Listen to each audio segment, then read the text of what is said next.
तो IFPH द्वारा आयोजित इस हिंदी वेबिनार श्रृंखला के 559वें सेशन में आज हमारे बहुत ही सीनियर और वरिष्ठ होम्योपैथ हमारे साथ हैं, डॉक्टर जेडी दरियानी। और इनका छोटा सा परिचय देने के लिए मैं हमारे दूसरे वरिष्ठ चिकित्सक डॉक्टर अरुण भास्मे सर जी को अनुरोध करूंगी कि सर का इंट्रोडक्शन वो करें और आज के सेशन को स्टार्ट करने के लिए डॉक्टर दरियानी को इनवाइट करें। डॉक्टर अरुण भास्मे सर जी। हाँ, सर एक आप मिनट एक मिनट। महाराज, आप मुझे क्या इंट्रोड्यूस करेंगे? मैं तो चेला हूँ आपका। चेले को कभी इंट्रोड्यूस की जाती है क्या? सर सर सर सर एक राम मिनट के लिए। Hello Shailaja. Hello, good evening sir. Good evening बेटा, good evening. Good evening doctor Nishant. Hello ma'am, कैसी हैं आप? Good evening sir, good evening everyone. मेरे ख्याल है रहने दो, मेरा हो गया परिचय। मेरा परिचय हो गया। इंटरनेशनल फोरम फॉर होम्योपैथी के तत्वाधान में आज डॉक्टर जेडी दरियानी जी का यहाँ वेबिनार में एक स्पीकर के रूप में आज शामिल हुए। उनका मैं स्वागत करता हूँ। डॉक्टर जेडी दरियानी सर के बारे में अभी परिचय कराना बोले तो सूर्य को दीपक जलाने जैसा, दिखाने जैसा बात होगी। डॉक्टर दरियानी जी को कौन नहीं पहचानता पूरे देश में, बाहर भी, फॉरेन में भी। डॉक्टर तो भी एक नए जो लोग इस पे ज्वाइन हुए हैं उनके लिए मैं थोड़ा सा शॉर्ट उनका परिचय देना चाहता हूँ। शुरू में मैं आज के इस वेबिनार में उपस्थित हमारे सीनियर, हमारे सहकारी श्री डॉक्टर SM सिंह जी, राजेंद्र वाही जी, हमारे लक्ष्मण शर्मा जी और इस वेबिनार के ऑर्गेनाइजर श्री MK सानी सर और काफ़ी अब नेहा कक्कर जी भी है और निशान भी है, निशान दरियानी। उन सबका मैं यहाँ स्वागत करता हूँ। और डॉक्टर जेडी दरियानी सर जो है, अभी बात हमारी परसों चल रही थी डॉक्टर अनिल भाटिया जी की, उनकी पुण्यतिथि के अवसर पर एक वेबिनार लिया था। तो उसमें मैं जिक्र किया था कि पूरे देश में जब पोस्ट ग्रेजुएट डिग्री होम्योपैथी की स्टार्ट हुई तो वो पहले जो था कॉलेज, MP के कॉलेज राजस्थान, जयपुर का कॉलेज था और वहाँ पोस्ट ग्रेजुएट डिग्री स्टार्ट हुई थी। और उस टाइम वहाँ के जो डीन थे और प्रिंसिपल थे डॉक्टर जेडी दरियानी सर थे और उस टाइम यूनिवर्सिटी के भी डीन वही थे, डॉक्टर पाल साहब के नेतृत्व में उन्होंने वहाँ PG शुरू की थी और उनका ही अनुकरण करके हमने बीड़ में पोस्ट ग्रेजुएट एजुकेशन स्टार्ट किया। दरियानी सर काफ़ी बार बीड़ में as a speaker, as a examiner post graduate examination के लिए आए हैं और काफ़ी उनका मार्गदर्शन हमारे बच्चों को, स्टूडेंट्स को मिला था। डॉक्टर जेडी दरियानी सर, मैंने पहले ही बोला कि वहाँ के MP के राजस्थान होम्योपैथी जो कॉलेज है वहाँ वो प्रिंसिपल थे, उन रेपर्टरी सब्जेक्ट में उन प्रोफेसर थे, HOD थे। और वहाँ जो राजस्थान यूनिवर्सिटी और जो आयुर्वेद यूनिवर्सिटी थी राजस्थान, वहाँ भी वो डीन के रूप में उन्होंने कार्य किया है। और government of research, central council of research in homeopathy के अंदर जो ड्रग पॉइंट की सब कमेटी थी उसके भी वो चेयरमैन रह चुके हैं और member of advisory committee of Ayush जो है गवर्नमेंट ऑफ राजस्थान, उसमें भी वो अभी मेंबर है।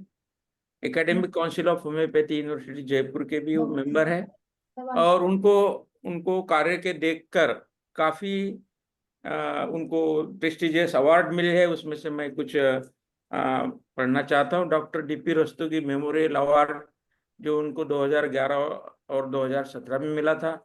Doctor BK Bose memorial best national homeopathic teachers award 2015 में मिला था।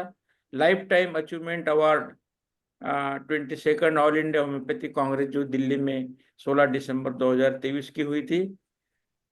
उसके पहले उन्होंने board of homeopathic system of medicine Delhi में भी कुछ उसमें एज ए मेंबर बोल के काम किया। एम्स न्यू दिल्ली में भी कॉम्प्लीमेंट्री मेडिसिन पर काम किया। 9th national homeopathic conference 2023 Agra में भी उन्होंने सहभाग लिया था। He has attended and presented scientific papers in several national and international conferences, including USA, Belgium, Dubai, France, Germany, Malaysia, Russia, Singapore etcetera etcetera. मैं इस वेबिनार के आयोजक के तरफ से मैं दरियानी सर का मैं स्वागत करता हूं और उनका रिक्वेस्ट करता हूं कि वो आपका वेबिनार जो टॉपिक दिया है आपका, आप वो शुरू करें। धन्यवाद। मैं सर का टॉपिक बताना चाहूंगी। सर का टॉपिक है सामान्य मानसिक विकारों में होम्योपैथिक प्रबंधन। हम मतलब होम्योपैथिक मैनेजमेंट हम कैसे करते हैं उसके ऊपर सर आज हमारे को नॉलेज शेयरिंग करेंगे। तो वेलकम सर। सबसे पहले मैं अपने इस गुरुकुल के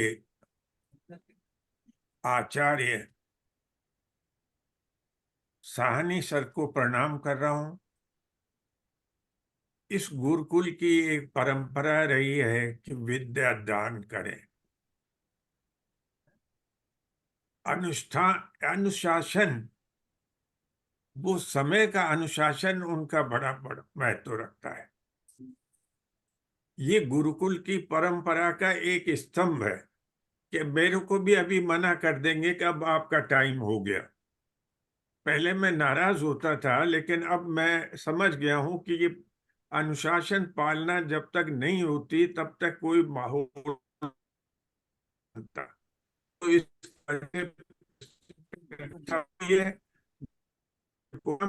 मेरे दूसरे गुरु जिनसे मैं इंस्पायर हुआ हूं वो है मेरे डॉक्टर SM सिंह, जो अमिताभ बच्चन जैसे लगते हैं।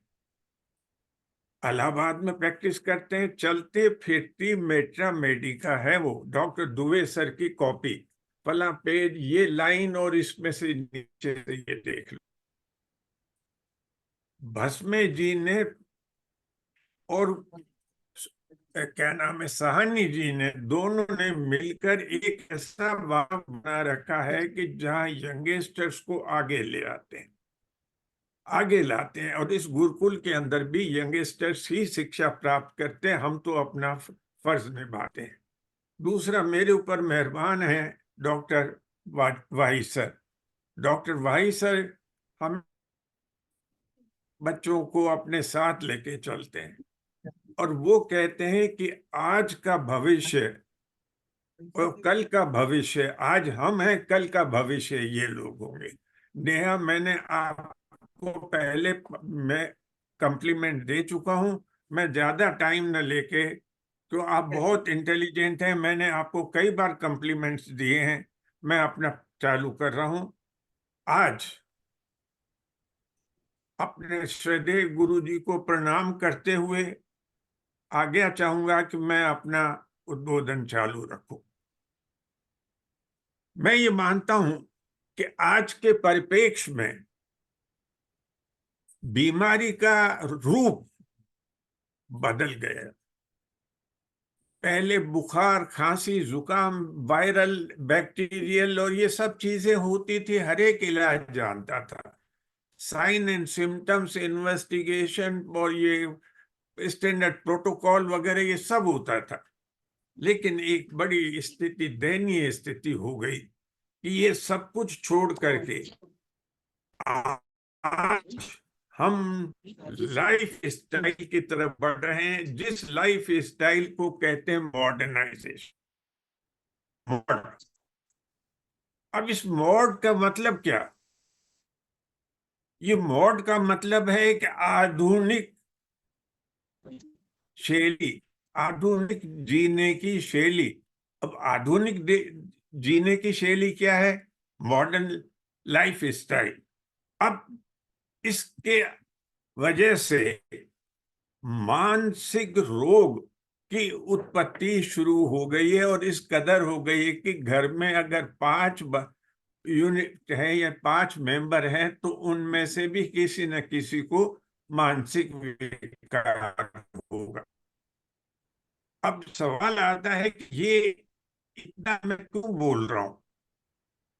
मानसिक विचार विकार का मतलब आज हमारा वातावरण दूषित तो है ही, वो पोल्यूशन में है, लेकिन जो हमारे काम करने की रफ्तार है और शांति, दिमाग को शांति नहीं है।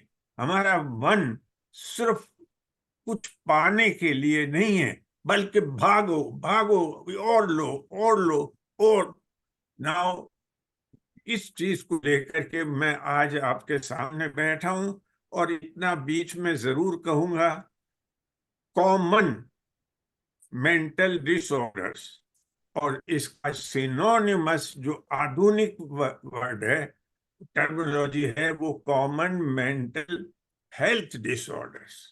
अब वो डिसऑर्डर्स तो रहेगा, लेकिन मेंटल हेल्थ डिसऑर्डर कहलाएगा। खैर, आगे बढ़ रहा हूं मैं। ये स्लाइड देखिए जो मैंने WHO के साइट से डाउनलोड की है। इसमें हर 8 या 10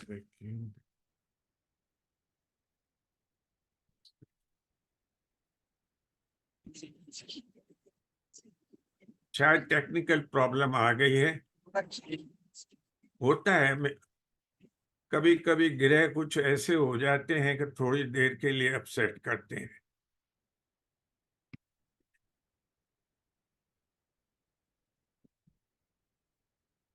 आठ व्यक्तियों में से एक व्यक्ति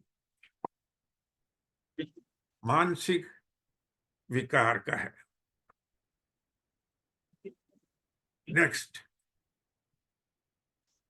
मैंने जैसे पहले कहा, growing standardisation, growing industrialisation and urbanisation, शहरीकरण has changed our lifestyle. Next, we have shifted. अब हम और आज, पहले क्या थे? सिंपल और पीसफुल लाइफ स्टाइल थी हमारी। आज क्या है? Modern life style. अब मॉडर्न लाइफ स्टाइल है क्या? Fast, speedy, time, running, always running, time नहीं है। अब हमारे SM सिंह जी की सुबह से लेके रात के 10 बजे तक की अगर लाइफ देखें तो 5 मिनट बात करने की भी फुर्सत नहीं है उनके पास। Always running, no time, no time. अरे प्यार मोहब्बत खत्म हो गई, अब तो ये टाइम नहीं है, टाइम नहीं है, बोलो जल्दी, बोलो जल्दी, बोलो जल्दी, बोलो। सर, अब लास्ट में जो एक खास बात आ रही है, ये सब क्यों हो रहा है? इसलिए हो रहा है कि कंपटीशन, हर चीज में कंपटीशन। आज स्कूल के बच्चे को भी एडमिशन करानी है शुरू में, तो जब आपके मैट्रिमोनियल मैटर्स फाइनल हुए थे, उस समय से प्लान करना पड़ता है कि बच्चे को कौन से स्कूल में डालेंगे, तो फॉर्म भरना पड़ता है। और फिर उसके अपग्रेडिंग के लिए घर में ट्यूशन चालू हो जाती है, और उस कंपटीशन में नहीं, इस स्कूल में नहीं सिलेक्शन हुआ, इसमें हुआ, इसमें हुआ, उसमें हुआ, और एक कंपटीशन की वजह से आज देखेंगे कि इस चीजें थोड़ी सी बदली जा रही हैं, और बदलने के बाद में वो रूप आ रहा है सेल्फ सेंटर्ड, अपने पर। दूसरे से मुझे कोई मतलब नहीं। कंपटीशन में अगर दूसरे का सोचेंगे तो वो धक्का मार के मेरे को पीछे कर देगा, मैं उसको धक्का मारूंगा और आगे बढ़ूंगा। ये क्या कर रहे हो? ठीक है, तुम अपना काम करो। हाई एम्बिशंस, अरे मैं आगे बढ़ूं, मेरे को ऊंचा पद मिले, मेरे पावर मिले, मेरी और चीज सिलेक्शन हो जाए। तो now high ambitions, position, power और इंक्रीजिंग मेटेरियलिस्टिक नीड्स, बंगला भी हो, गाड़ी भी हो, ये भी हो, ये भी हो, ये भी हो, सोने की चेन भी हो, प्लेटिनम का मेरे ब्रेसलेट हो, यानी इसके पीछे बढ़ते जा रहे हैं। अब वो चीजें आएंगी कहां से? पैसे से। पैसा कहां से आएगा? कमाने से। कमाएंगे कैसे? सुबह से रात तक एक घोड़े के गधे के जैसे हम चल रहे हैं। सोएंगे थोड़ी देर के लिए, बीच रात में फिर ध्यान आता है। तो हमारी मानसिक संतुलन, हमारा मानसिक विचारधारा बदल गई। जो पहले शांत रहती थी, बड़े आराम से उठते थे, बड़े आराम से पूजा करके घर से निकलते, अब भागो। अब चलते हुए भी फोन गाड़ी के अंदर यूं करके बात करते हुए चलते, यानी dual minded. Next, we have shifted to next prize we paying. अब हमको क्या मिल रहा है उसकी एवज में? मिल तो रहा है, क्या मिल रहा है? डिसअपॉइंटमेंट। सिलेक्शन नहीं हुआ, डिसअपॉइंटमेंट, फेल्योर, इमोशनल ट्रॉमा। आज इमोशन लेस होता जा रहा है पर्सन। जिस किसी में भी जीव, जो भी जीव है वो इमोशंस हैं उसमें। इमोशन लाइफ का सबसे बहुत बड़ा पार्ट है। और यूं कहिए कि हमारी होम्योपैथी में माइंड को सरोपर माना गया है, और माइंड के अंदर भी सबसे बड़ा हिस्सा है वो जो कंट्रोल कर रहा है, जो हमारी मन की भावनाओं को समझ रहा है। दिखाई नहीं देती लेकिन समझ रहा है, रेगुलेट कर रहा है, इमोशन। और इसमें भी emotions trauma, not good emotions but always bad emotion. Which type of? अरे यार, इसको मैंने पैसे दिए थे भला आदमी समझ के, अब इसने मुझे धोखा दे दिया। कदे मेरे को अभी मैं नहीं दे सकता। ये जा रहा था एग्जाम के लिए, किसी दूसरे का ने इसकी जेब काट दी। कहीं एग्जाम के लिए कंपटीशन में जा रहा था, किसी दूसरे की सिफारिश मिल गई, मैं रह गया। और सप्रेस्ड, तो उसकी वजह से मन में ट्रॉमा होता है। यार 10 बार तो अपीयर हो गए, फिर भी अभी तक सक्सेस नहीं हुए। और आज कॉरपोरेट सेक्टर हो गया। कॉरपोरेट सेक्टर में क्या होता है? मिस्टर, मैं देख रहा हूं आजकल आपका काम में ध्यान नहीं है, सबके बीच में कहा जाता है। आज आपका टारगेट हमने 1 हफ्ते के बाद देखा है, तो आप अपना टारगेट अचीव नहीं कर पा रहे हैं। अगर ये वार्निंग है, नेक्स्ट टाइम पर अगर टारगेट पूरा नहीं हुआ तो हम आपको अलग कर देंगे। नाउ दिस इज, सबके बीच के अंदर ह्यूमिलिएशन हो रहा है। चाहे मेरे घर की परिस्थिति कुछ भी हो, मेरी सोशल बैकग्राउंड चाहे कुछ भी हो। नेक्स्ट, इफ एनी मतलब अगर इनमें से कोई, इन सब में से कोई अगर इसको कोप अप नहीं कर पाता, मेंटल पेस नहीं बना पाता, तो क्या होता है? मेंटल डिसऑर्डर्स या मेंटल हेल्थ डिसऑर्डर डेवलप होते हैं। कहाँ है बैक्टीरिया? कहाँ है फंगाई? कहाँ है वायरस? वो जमाने गए।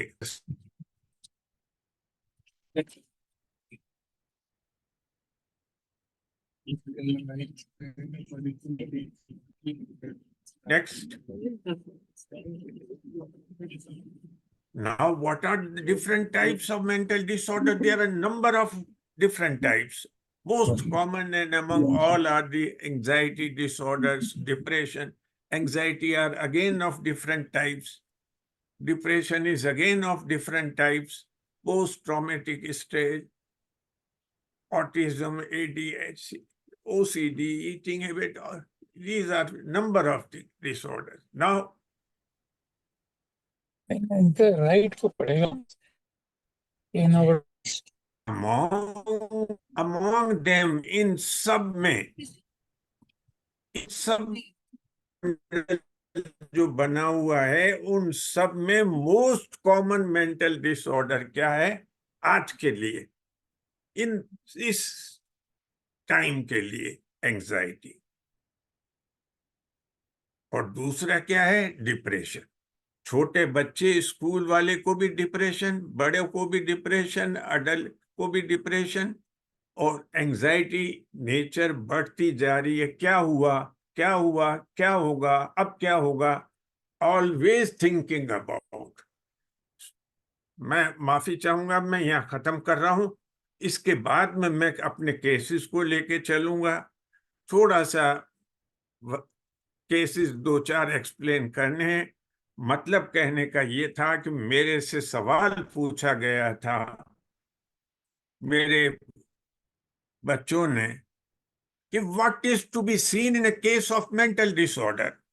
बुखार, खांसी, जुकाम में मालूम है थर्मामीटर लगाएंगे, बुखार कब बना, पानी की प्यास है या नहीं है, दिस एंड दैट। लेकिन सर, हम मेंटल के डिसऑर्डर को समझें कैसे?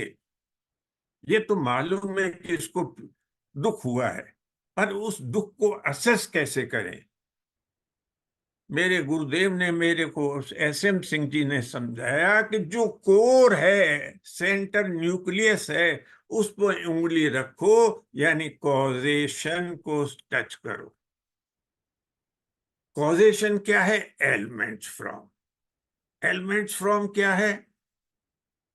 Humiliation, anger, suppressed anger. रात को मियाँ बीवी में लड़ाई हुई, दोनों ने कहा सुनी हुई, एक ने मुंह उधर फेर दिया, एक इधर फेर। एक को नींद आ गई और दूसरा सिसकियां भर रही है। अब बताइए, दोनों ही व्यक्ति एक घर के हैं, एक शरीर के दो अलग अलग रूप हैं, लेकिन एक का इमोशन कैसा है? सो गए। दूसरे का इमोशन कैसा है? सिसकियां। ये क्यों हो रही है सिसकियां? वो ज्यादा इमोशनल हर्ट। तो टॉलरेंस लेवल हर एक की अपनी अलग अलग है, जो मैं आगे सोचूं। दूसरा, हमको मालूम करना चाहिए कि ऑनसेट कैसा है, सडन है या ग्रेजुअल है। तो इसलिए हम पूछते हैं कि कब से है तकलीफ आपको। और थर्ड, एक्सप्रेशन। जो कुछ भी है उसका दिखाई क्या दे रहा है आपको, समझ में क्या आ रहा है? तो कोई पैरामीटर नहीं है जिसपे एक्सप्रेशंस को नापा जाएगा। ये खुद की नॉलेज है, आपका स्किल है, आपके एक्सपीरियंस है कि सब्जेक्टिव सिम्टम की बजाय आपके ऑब्जेक्टिव ऑब्जर्वेशन। मरीज जैसे ही अंदर चेंबर में आता है, हमारा केस टेकिंग चालू हो जाता है। हम देखते हैं कि कैसे आया, बराबर में बैठा, आके मेरे अंदर कैबिन में आया, तो किस ढंग से अपने आप को पेश कर रहा है। और लास्ट में मॉडलिटीज। डॉक्टर साहब, बाकी सब ठीक है, लेकिन ये जब घर पे आता है ना हॉस्टल से आके, यूं ही दुखी होता है, इसलिए घर से बाहर निकलता ही नहीं है।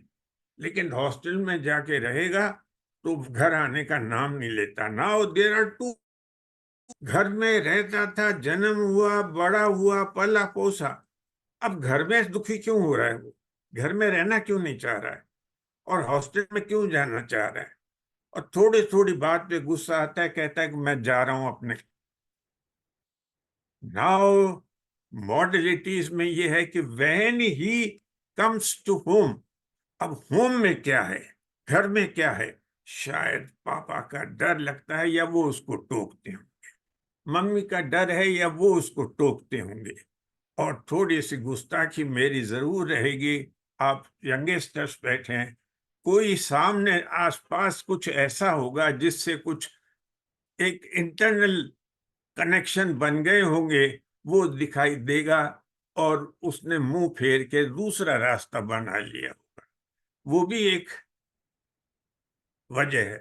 तो नाउ ये एक रिएक्शंस होते हैं, मॉडलिटी को कंसीडर किया जाता है। कुल मिला के निचोड़ ये होगा और मैं अपने 50 साल से ज्यादा की प्रैक्टिस के अनुभव से कह रहा हूं, इस तरह के जो पेशेंट आते हैं उसमें से 50% विदाउट पेशेंट होते हैं, सिर्फ उनके अटेंडेंट आते हैं। अजी हमारे घर में एक है, ऐसा हो गया, उसको दौरा पड़ा और बेहोश पड़ी, या वो रो ही रही है। अब आप क्या करोगे? यही तो पूछोगे, क्यों? क्यों के बाद कैसे और कब से? तो ये क्यों, कैसे, कब से, तो कॉज को पहले टच कर रहे हो। फिर आपने ऑनसेट को देखा और फिर उसके बाद एक्सप्रेशंस हैं, लेकिन आपको दिखाई नहीं दे रहा है वो बोल रहा है। कुछ पेशेंट मरीज अटेंडेंट के साथ आते हैं, उसमें तो साफ पता लग जाता है, लेकिन दो तरह के मरीज को थोड़ा सा अगर हम मेडिकली साइंस में जाएं तो एक एक्यूट और एक क्रॉनिक। एक्यूट के अंदर पेशेंट बहुत कम आते हैं, उनके अटेंडेंट ही आते हैं, उनके घर वाले ही आते हैं। क्रॉनिक के अंदर मरीज खुद भी आता है और उसके साथ घर वाले भी आते हैं। लेकिन अगर क्रॉनिक में भी एक्यूट स्टेज आ गई, आज ये हुआ, तो भी शायद नहीं आते, तो भी सुनना पड़ता है कि ऐसा हो गया, अदरवाइज तो आ जाते, पर आज ऐसा है। तो ये चीज हमारे पर डिपेंड करती है कि हमको अगर की पॉइंट मिल जाए, क्या एक्सप्रेशन है, क्या हो रहा है और कैसे हुआ, यानी कॉजेशन, ये सिस्टम को जो हम समझ लें, उसको फॉलो कर लेंगे, हो सकता है कि उस समय 2-4 डोज देके उसको कहा जाए कि आज ये दे दीजिए, फिर इसके बाद बता दीजिएगा। Next. In chronic case, physician should know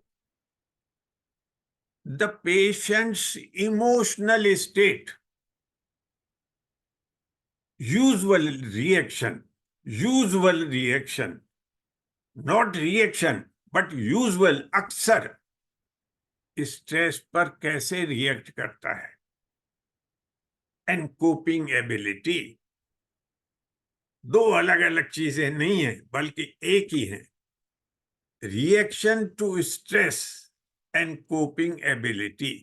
जितनी ज्यादा कोपिंग एबिलिटी होगी उतना आप बर्दाश्त करते जाएंगे, जितनी कोपिंग एबिलिटी कम होगी उतना जल्दी उफान खाए। ठहर जा, मैं बताता हूं। और दूसरा कहेगा यार अब करते हैं ना, इतना गुस्सा क्यों खा रहे हो? अब सवाल ये है कि ये घर में कैसा है और बाहर कैसा है। घर में तो हल्ला मचाता है, लेकिन बाहर जाया, क्या नाम है बेटा, बेटा क्या नाम है, गर्दन नीचे, कुछ नहीं, कुछ नहीं। मैंने सुना तुमने अपने मम्मी को शिकायत की है कि हम तेरे को डांटते हैं। नहीं, मैंने कहा। नाउ दिस इज, घर में कैसा है, बाहर कैसा है। नेक्स्ट। पानी का घूम दे दो।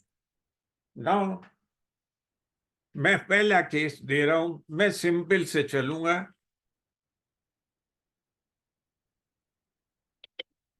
मेरे ख्याल में जिन्होंने मेरे से ये सवाल पूछा था वो लोग सब यहां मौजूद होंगे। प्रेगनेंसी इंड्यूस्ड एंजाइटी, ये तो इंग्लिश का टर्म हो गया। मेडिकल टर्म क्या कहलाता है? Perinatal. Perinatal generalised anxiety disorder. Generalised anxiety disorder, GAD। Perinatal इसलिए हो गया कि पहली बार multigravida, primi gravida, Mrs MM age 32, primi gravida, carrying 33 years pregnancy, suffering from recurring episode of anxiety for last 1 month.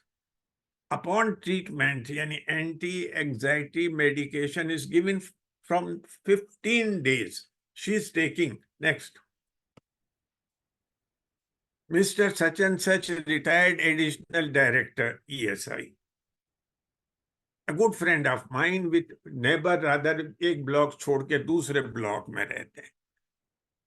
मेरे पास फोन आता है और बोलते हैं डॉग. वो डॉक्टर को वो डॉग कहते हैं. Doc, DOCC. Is there any medicine in homeopathy for easy parturition? I said, क्या बोल रहे हैं सर आप? Is there any medicine in homeopathy for parturition? मेरे को गुस्सा आ रहा था कि इतना पढ़ा लिखा आदमी ऐसे बात कर रहा है. But he was senior person. I replied, yes sir, है.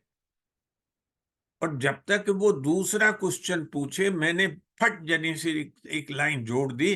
But it depends upon the condition of the patient. अरे क्या वही समझते कि हम बेवकूफ हैं? हम नहीं समझते. नेक्स्ट. Then he explain. खुद नहीं, अब तक नहीं बता रहा था, खुद नहीं बोलना चालू किया. About her daughter's anxiety episode. वो मैं अपनी डॉटर के बारे में बात करना चाहता हूं. I assured him I will come to your house today, meet your daughter and do everything in best possible way. सोचिए उनका मन कितना खुश हुआ होगा कि डॉक्टर साहब घर पे आएंगे देखने. चलिए नेक्स्ट. अब हम घर गए. बजाय उनका मकान पहले पड़ता है, मेरा मकान बाद में पड़ता है. गाड़ी तो वही रास्ता जाने का. तो हम रुक गए. वहां से फोन कर दिया कि हम यहां से गुजर रहे हैं, अभी 5 मिनट में आ जाएंगे, आप गेट पे मिल जाइएगा. गए. His daughter herself was a gynecologist. C SM Singh बताते हैं डायरेक्टर साहब आए और ये किया और सब ठीक हो गए. मेरे को प्लॉट अलॉट कर दिया, मकान कर दिया, गाड़ी ये दे दी. यार हम कम नहीं है, हम भी आपके चेले हैं. अब वो गायनोकोलॉजिस्ट को ठीक कर रहे हैं, वो आई है हमारे पास. I am fully aware of situation. क्या बोलती है? मैं खुद को, मुझे मालूम है, मैं डिलीवरी कराती हूं कि एक लेडी को उस समय डिलीवरी के टाइम पर क्या क्या होता है या झेलना पड़ता है. पर डॉक्टर साहब, पर मुझे डॉक्टर साहब नहीं कहा, मेरे को कहा सर. सर मुझे समझ में नहीं आता है कि इतना सब कुछ जानते हुए मेरे में इसका दिमाग पर क्यों असर पड़ रहा है. मैंने कहा क्या क्या असर पड़ रहा है? एंग्जाइटी होती है. मैंने कहा ये एंग्जाइटी क्या होती है? आप नहीं जानते? मैंने कहा नहीं, मैं नहीं जानता. क्या फील करती है? क्योंकि एक बात याद रखिए, होम्योपैथ हमेशा धोखा खाता है. अंग्रेज बाबू अपने लैंग्वेज टर्मिनोलॉजी खुद यूज करते हैं, या तो गूगल से देख के आते हैं या वैसे कुछ दिमाग में होता है. डायरिया को डायरिया न समझ के कॉन्स्टिपेशन यूज करते हैं. तो मैंने पूछा ये एंजाइटी क्या होती है? आप नहीं जानते? मैंने कहा नहीं, मैंने नहीं सुना. तो मुस्कुरा रही थी और मैं भी मुस्कुरा रहा था. ये अचानक धड़कन सी और घबराहट सी होती है, मेरी पल्पिटेशन बढ़ जाती है और पसीने आ जाते हैं कई बार. तो अच्छा अच्छा अच्छा, घबराहट होती है. क्यों होती है? अब मैं क्या बताऊं. अरे मैंने कहा आप तो गायनोकोलॉजिस्ट हैं, डॉक्टर हैं, तो आपको तो सब पता होगा. डॉक्टर साहब ये अक्सर प्राइमी ग्रेविडा वालों को और हार्मोनल चेंजेस, दूसरा ये कुछ भी सीन सामने आता है तो खुद को महसूस होता है कहीं मेरे साथ ना हो जाए. मैंने कहा हाँ ये बात तो सही है कि बीइंग ए लेडी आपका एक्सपीरियंस रहा होगा, पर अब आपका टर्न है. अब आपको वो पिछली वो सामने चीजें दिखाई दे रही हैं, वो डरा रही हैं. हाँ ये कहिए आप. Next, although my family is trying hard to console me, but I am not able to cope up. Next,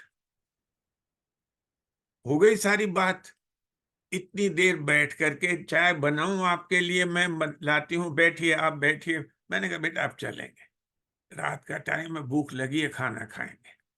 और मैं आगे बढ़ने लगा। इतने में सब उनके पापा ने, मम्मी ने बता ही दिया। मैंने उतना सा पूछा, ये लड़की एंजाइटी नेचर की है क्या? अरे बाबा, एक पीछे लग जाए जब तक इसका दिमाग चलता रहता है। बहुत समझाते हैं। माइल्ड है क्योंकि by profession soft spoken, sensitive. क्यों है सेंसिटिव? कुछ भी कहो, डांट दो, बुरा मान जाती है। Because she is the single child which is pampered child. इतना पेम्पर किया गया है बच्चे को कि आज इतनी बड़ी हो गई, डॉक्टरनी हो गई, उसके बावजूद भी always need assurance and support. Mummy, mummy ये चीज हुई है, मैं क्या करूं? फोन पे 10 बार दिन में फोन आते हैं उसके। नेक्स्ट, ओ, अब मेरे गुरुजी तो बैठे होंगे, वो पूछेंगे क्या दिया? अब एंजाइटी के लिए एंटीसिपेटरी एंजाइटी है, फर्स्ट मेडिसिन है अर्जेंटम, जेलसीमियम। और वैसे कॉमन एंजाइटी है तो उसमें आर्सेनिक। 14-15 मेडिसिन थी। मैंने कहा कि मैं घर जा रहा हूं, मैं सोचूंगा, कल दवाई बनाते हुए आपको दे जाऊंगा। सर, SM सिंह सर जी, मैंने पल्स सटीला दी 6 में। स्टूडेंट्स जितने बैठे हैं या इंटर्न्स जो बैठे हैं, हर एक के दिमाग में एक वहम बैठा हुआ है कि प्रेगनेंसी के अंदर पल्स सटीला देने से अबॉर्ट हो जाता है। ये मिथ नहीं है, हकीकत है। पर कब तक?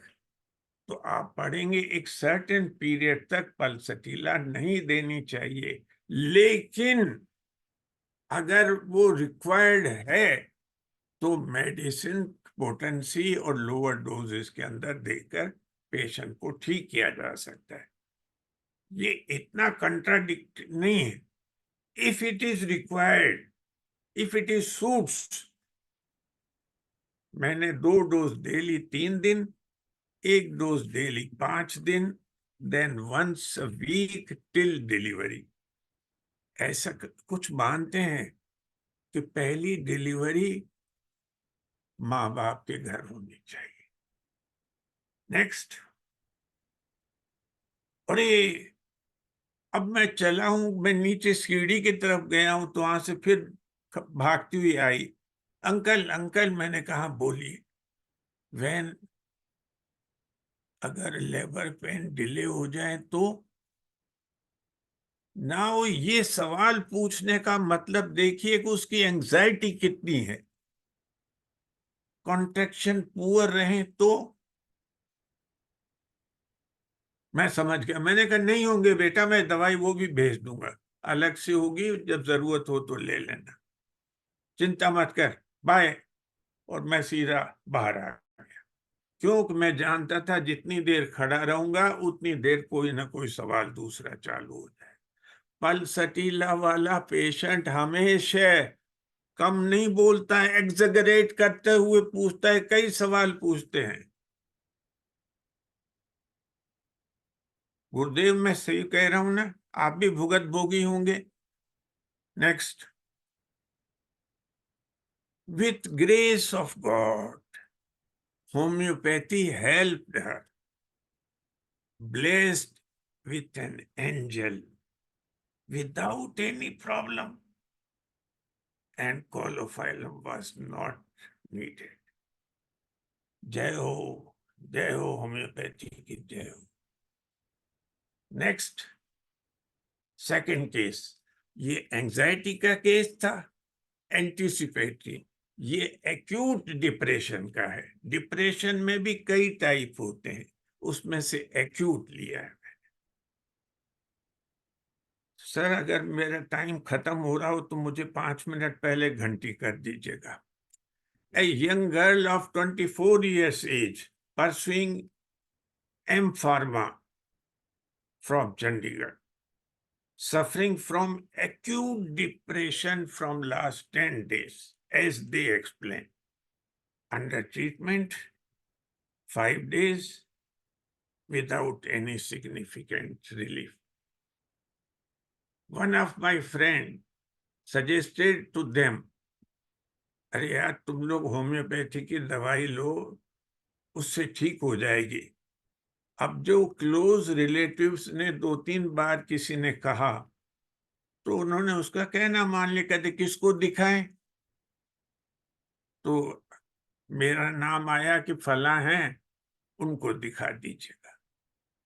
अब उन्होंने अप्रोच की और किसी मेरे फ्रेंड का रेफरेंस मेरे को दिया, और बाप जी ने, यानी पिताजी ने, जो बहुत ज्यादा दुखी थे बच्ची के वजह से, कहा कि सर, मेरे आपसे प्रार्थना है कि घर चल के देखेंगे, यहाँ तो आ नहीं पाएंगे।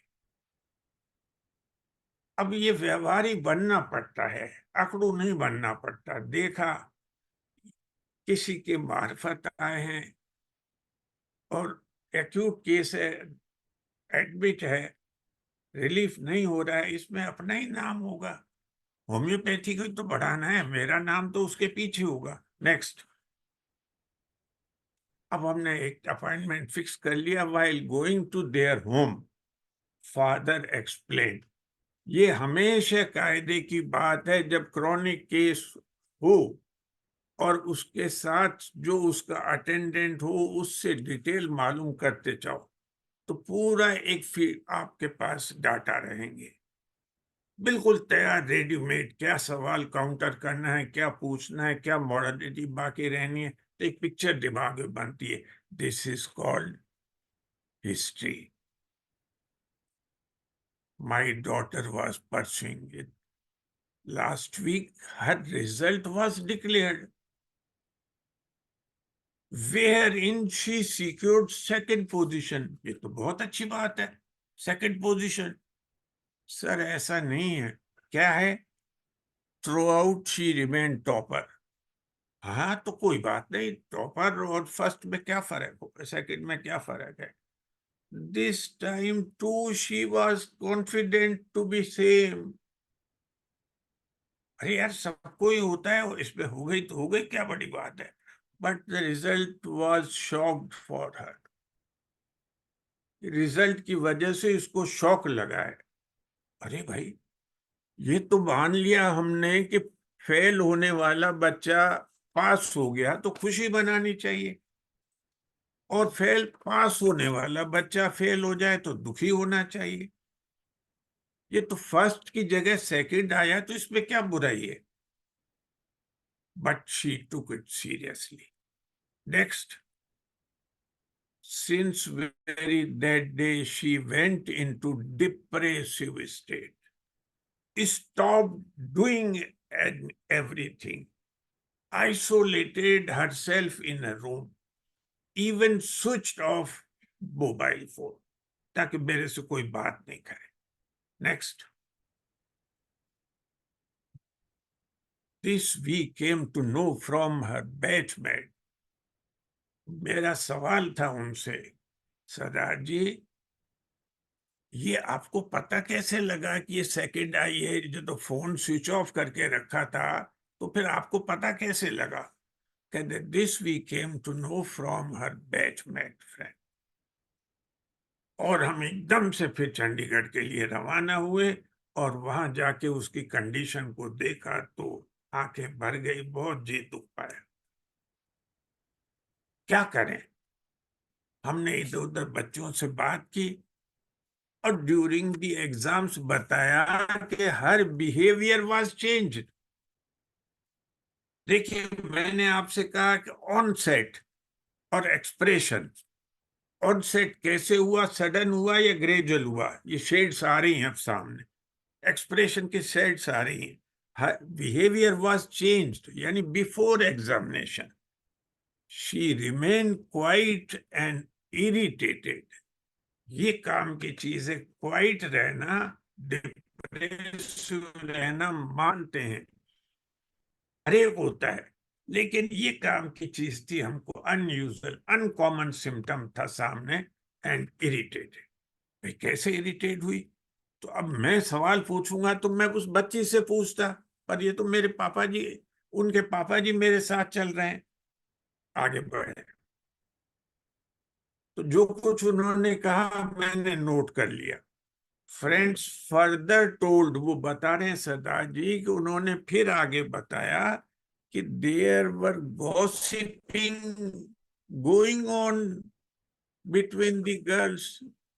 अरे कॉलेज के अंदर ग्रुप में बैठ के हंसी मजाक करते हैं, कैंटीन में कॉर्नर के अंदर चाय पानी हंसी मजाक, अरे वो फला के साथ है, वो फला के साथ घूम रहा है, उसके साथ ये हुआ, यानी कुछ ना कुछ चलता रहता है। It be doubtful for her this time to maintain the first position because a new director's daughter who was also in the same batch will get the favor and top the examination or may top the examination. Patient took it seriously. जब से उसको पता लगा है या उसने सुना है, वो बिल्कुल उसके सीरियस हो गई और अपनी स्टडीज में लग गई। Next,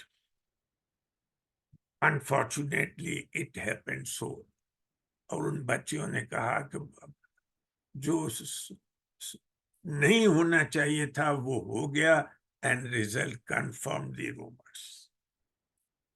girl top the exam. कौन सी girl? That girl. That girl means जो फर्स्ट आई। Patient reacted loudly, no no, I am cheated, I am cheated. Since then, she is depressive phase. Expression क्या आ रहे हैं, कॉन्सिक्वेंसेस को देखेंगे। Next, हम सामने नहीं देख रहे हैं, पेशेंट के फादर बता रहे हैं कि उनको उनकी फ्रेंड्स ने बताया। अब हम घर गए, बैठे, पेशेंट के रूम में एंटर हो गए, देखा चुपचाप शांत, मुरझाया हुआ चेहरा। बेटा क्या हुआ, क्या महसूस कर रही हो? No reply. बेटा मैं आपसे पूछ रहा हूं, आपको क्या महसूस हो रहा है? मैं बेड के पास में बैठ गया। अरे, when I asked again, she irritated tone said, she said, I am fine, nothing is wrong with me. और कवर करके सर ढक के सो गई। सो गई का मतलब आंखें बंद कर ली या मुंह बंद कर लिया। अब मैं ब्लड प्रेशर लूं तो कैसे लूं, पल्स देखूं तो कैसे लूं? Lastly she has not cooperated. अब कितनी देर बैठे, बाहर आ गए। नेक्स्ट, अब वो घर में दूसरे कमरे में बैठ करके खड़े होकर के पेरेंट्स से पूछा, भाई ये तो बड़ी मुसीबत है, जवाब तो दे नहीं रही है, कोऑपरेट कर नहीं रही है। कि सर वो जो दवाइयां दी है ना एलोपैथिक, उससे इसको घेल चढ़ी रहती है। अरे तो घेल चढ़ी रहती है तो इरिटेट थोड़ी होती है उससे। शी वॉज वेरी सिंपल, जो उन्होंने पेशेंट एज अ पर्सन बताया। मैंने कहा कि आप सब छोड़ दो, मुझे उसकी बताओ कि वो बच्ची कैसी है। अरे बहुत अच्छी बच्ची है, कौन अपने माँ बाप बच्ची को करता है? She said she is very simple. आज के माहौल के हिसाब से मॉड नहीं रहती, इंटेलिजेंट है, स्टूडियस है, किसी एक्टिविटीज में पार्टिसिपेट करती है कि हाँ सोशल फंक्शंस जो होते हैं उसमें आती जाती है, हमारे साथ चलती है, हेल्पिंग नेचर है कि घर में कोई भी बीमार हो उसकी केयर करती है, कांट टॉलरेट इनजस्टिस। हो यानी ये अनजस्टिस क्या होता है? गलत बात पर ये अड़ जाएगी, गलत बात बिल्कुल नहीं बर्दाश्त होती। ये मेरी लैंग्वेज है, कांट टॉलरेट अनजस्टिस, लेकिन पंजाबी टोन में उन्होंने कहा लेकिन इसको कोई गलत बात लगे तो मुंह के सामने टोक देती है और उसको बर्दाश्त नहीं करती, चाहे इसका भाई हो, चाहे माँ हो, चाहे कोई भी हो। मैंने लिख दिया कांट अंडर। और तो क्या बताओ, ये जो गुरुद्वारा मंदिर सा बना हुआ है इसमें वो बैठ के पूजा वगैरह करती कि हाँ डेली गुरबाणी का पाठ करती है, सुखमनी पढ़ते हैं पंजाबी फैमिलीज के अंदर, एंड ऑफन गोस गुरुद्वारा, कभी गुरुद्वारे में भी जाती है, वहां सेवा करती है। अब मुझे बाद में पता लगा सेवा करने का मतलब लंगर के अंदर भोजन कराना। बहुत अच्छी बात है। बस बंद करके वो मुझे घर छोड़ गए। मैंने कहा अब दवाई मंगवा लीजिएगा कल। नेक्स्ट, एक्सट्रैक्ट और कोर ऑफ द केस, क्या निकला इसमें से? मैं उन बच्चों से को पूछ रहा हूं कि मैंने आप लोग जो पूछते हैं उसमें से क्या निकालना है, ये क्या मालूम करना है? Elements, cause, element from injustice. अब हुआ भी है या नहीं हुआ ये कैसे पता है? गलत की जगह सही भी हुआ है और गलत भी हुआ होगा, बट उसको एलिमेंट्स फ्रॉम अनजस्टिस, डिसअपॉइंटमेंट। मैं सेकंड आई, मैं फर्स्ट नहीं आई, यानी ईगो, फीलिंग ऑफ ह्यूमिलिएशन। कैसे फीलिंग ऑफ ह्यूमिलिएशन? ये लोग मेरे लिए क्या कहते होंगे जब सामने से आप बीच में से गुजरते हो, अपने आप में आप ह्यूमिलिएट फील कर रहे हो, दूसरा कहे चाहे नहीं कहे, वो देखता भी है, आपको लगता है कि मेरी तरफ देख रहा है। और सबसे बड़ी मजेदार बात, सप्रेस्ड इमोशन है, ग्लूमी है, क्वाइट है, चुपचाप पड़ी है, न नहा रही है, न खा रही है, न। और सब लास्ट में जो एक कहते हैं ना सबसे बड़ा ताकत वाला बम, वो बम था साइलेंट एंगर। नहीं मुझे कुछ नहीं हुआ है, मैं बिल्कुल ठीक हूं। और यही उनके बच्चों के फ्रेंड ने उनके पापा को बताया था, जो पापा ने मुझे घर पे गाड़ी में बताया कि वो इरिटेट नेचर की हो गई थी। मैं कहें आप 5 मिनट पहले याद दिला देने को। नेक्स्ट सर 5 मिनट पहले याद दिलाने को। अभी 5 मिनट बाकी हैं, तो फिर आगे चलें, नहीं तो बंद करें। सर 5 minutes रिमेनिंग है, सर 5 minutes रिमेनिंग है। मैं केस पूरा कर लूं। Medicine was prescribed staphysagria. अब आप मेरे से ये जानना चाहेंगे, वो तो सिंपल केस था, टोटलिटी पे चले गए, इसमें स्टेफिस एग्रिया का क्या रोल था? पीछे चलिए। एलिमेंट फ्रॉम अनजस्टिस, ह्यूमिलिएशन, और दूसरा क्या है? पहले साइलेंस। याद दिलाने को कहा था sir, doctor Daryani sir. Yes sir. आपने याद दिलाने को कहा था।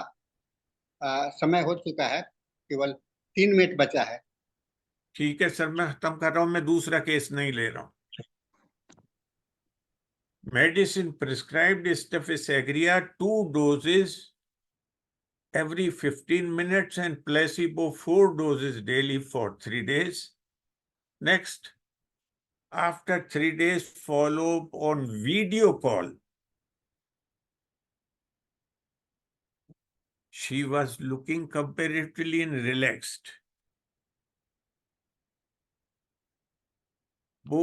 She took a bath and taken some meal and was talking normally. बेटी कैसी हो? ठीक हूँ. टोन का धीरे है लेकिन बोल रही है. ठीक हूँ. Placebo was given again for 10 days और मैंने उनके पापा से कहा कि इसको वेकेशन पे बाहर ले जाओ या गुरुद्वारे साहब ले जाओ अमृतसर. बच्चा टिकाओ और इसका चेंज हो जाएगा, सब ठीक हो जाएगा और जब कभी कोई जरूरत हो तो फिर बिल लेना. जय होम्योपैथी. मैं आगे नहीं बढ़ रहा हूँ.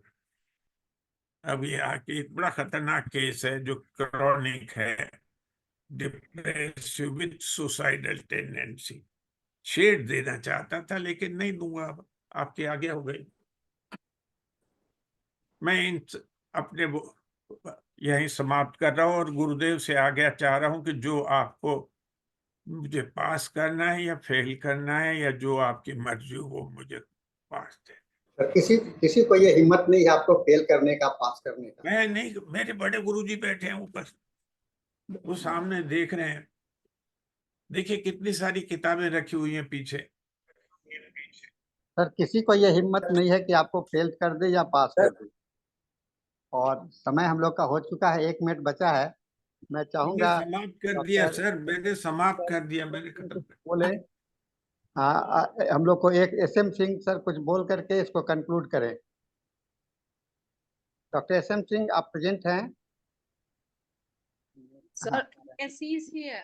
Professor Dr. Asad. तो म्यूट कर रखा है.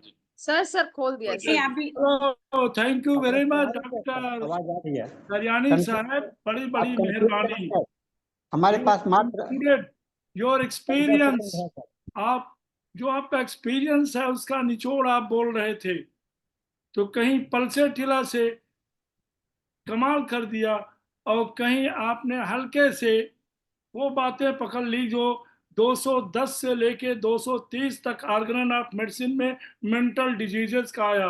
इमोशनल डिजीजेस को आपने टच कर लिया जो कि 39 पेज पे कंट्रिपल्टी में इमोशनल डिजीजेस को कह दिया ब्रैकेट में एक्साइटमेंट. देखिए wonderful prescription of the staphysagria and second line of the staphysagria in 8th edition, जहां पर कि जो डिस्प्लेजर क्या कर रहे हैं, कह रहे हैं elements from the reserve displeasure. और बहुत बढ़िया आपने प्रिस्क्रिप्शन किया. Thank you very much. Doctor SM Singh thank sir. You very much sir. Thank you नमस्कार. Doctor SM Singh sir. Thank you sir. अब हम लोग आगे नहीं बढ़ पाएंगे, अब ठीक है आगे नहीं बढ़ पाएंगे. Thank you sir. और नेहा कक्कर जी सेशन को क्लोज करेंगे. हाँ जी सर. और काफी अंजलि सारे मैडम को थैंक्स आए सुभाष हैं. Chaudhary, national doctor Subhash Chaudhary NIH Calcutta Neha Delhi Kakkar. का अनम्यूट करिए. ये मैसेज है मेरे पास कि वो कुछ बोलना चाहते हैं, सिर्फ सुन डॉक्टर लीजिए. Neha let him, doctor. Please एक मिनट प्लीज सुन Okay, लीजिए. okay, sir. Okay. मैम आप तो बहुत अच्छी हैं. हाँ बोले, अनम्यूट करिए. Doctor Neha. Subhash Chaudhary, acting director of national institute Delhi. Sir unmuted ही है. NIH दिल्ली. हाँ जी सर अनम्यूटेड है. जो कंसर्न पर्सन है वो बोल सकते हैं. बोल सकते हैं डॉक्टर साहब, आप बोल सकते हैं. सर नमस्कार सर नमस्कार सर. हाँ, नमस्कार. सर आप देख सकेंगे हमारा पूरा NIH का PGT यहाँ बैठा हुआ है सर. ओ आप अगर देख सकेंगे, देख लीजिए NIH दिल्ली का सर पूरा PGT है. आपको विश कर रहे हैं sir. Good evening, sir. Good evening, sir. आपने देखा सर यहाँ पर सर हमारा पूरा सेशन चल रहा है, पूरा PGT का ही देखिए. अब मैं आपके आऊंगा. तो सर बस ये कन्वे करना था कि सबने बहुत काफी- लर्न किया. आप खुद पूछ सकते हैं सर आप इनसे, इनको क्या समझ में आया और बताइए कैसा लगा. नहीं, अब आप मुझे फीडबैक नहीं दीजिएगा डॉक्टर साहब को, वो मुझे बता देंगे क्योंकि अभी टाइम नेक्स्ट. बस ये दिखाना चाहते थे आपके सेशन से बहुत लोगों को से फायदा हुआ. बहुत स्टूडेंट्स, PG स्टूडेंट्स हमारे, उन्होंने लर्न किया आज. और thank you very much sir. Okay. तो इसमें चैट बॉक्स में भी काफी लोगों ने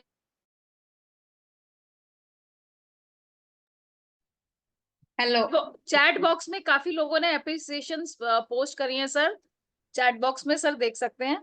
और आपके सर जो भी सर दरयानी सर ने हमारे को आज इंसाइट्स दी, वो बहुत ही नॉलेजेबल और वो रहता है। और आगे भी हम आशा करते हैं सर से हमें इस तरह का नॉलेज शेयरिंग सेशन मिलता रहेगा। तो अभी हमारे सेशन का टाइम हो गया है, टाइम की लिमिटेशन है, तो हम अब अपने इंग्लिश सेशन के लिए डॉक्टर अजनी जी को हैंड ओवर करती हूँ मैं। Thank you. Thank you, Neha ji. Thank you, Hindi team. I am very happy to see all these things. The students from National Institute are listening. Together, they are listening the session. Our Hindi session is day by day, it is improving. Really happy to see all these things, and very thankful to Dr. Sahani sir for leading this. And Dr. Manish has joined. I am the host. Okay, now we are moving to English session. Thank you, Hindi team. Bye-bye. Now it is the time for the English session. Now today it is 1512th day of continuous webinar. Before beginning the session, we will have a silent prayer.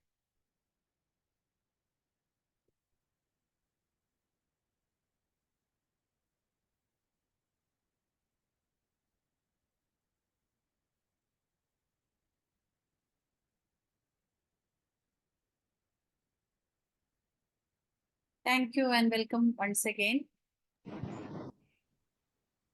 Today's our guest is Dr. Manish Azad Singh. All of you know about him very well. He is energetic, young, third generation homeopath of his family, and he's very hardworking, and he's working as an assistant physician in Divine Homeopathic Clinic. More than that, he is our Hindi moderator, content creator, published many articles on in both English and Hindi, and he presented thesis on Kent's repertory, Tinea corporis, and researchers regarding breast cancer, published many other articles, medical blog writing, and many qualities we have to say about him. All of you know him very well. Most of the days he is conducting the Hindi session, and he's a good communicator and leader too. I'm inviting Dr. Manish Azad Singh. Sir, please. On behalf of IFPH. Dr. Anjali, you have to make him the host. Yeah, I made as a co-host.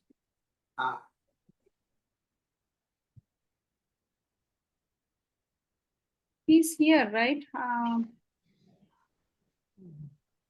Hello, am I audible? Yeah. Yes. Please just come. give me 2 minutes, just 2 minutes, okay? Okay.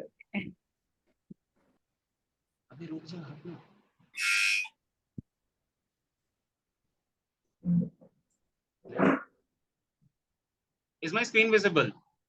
Yes, visible. Okay. Doctor, it is visible, but I think you can make it enlarged. I think the laptop will start hanging. So Okay, then okay, no problem. Yeah. No problem. It's visible only. Okay. Start. So the today's topic is schizoid personality disorder. Okay. And before this, we have discussed about cluster B personality disorder. That was antisocial personality disorder and behavioral personality, antisocial personality disorder, histrionic personality disorder, borderline personality disorder. We have already discussed about that. Today, we are discussing cluster A personality disorder, which also includes schizoid personality disorder. Okay. So firstly, as before, we will discuss what are personality disorders. So personality disorders are what basically a group of mental health condition in which there are a fixed pattern of behavior, cognition, and inner experience, which are not normal. Okay. And these behavior and behavioral patterns are coming with a long time, in a long experience. Okay. You can't diagnose someone with personality disorder in just 1 month. Okay. This behavioral problem should be from a long time. So if this behavioral or cognition or inner experience deviation should be from a long time, then only you can diagnose someone with personality disorder. So these patterns should be pervasive, these patterns should be inflexible, and these should be difficult from adaptation.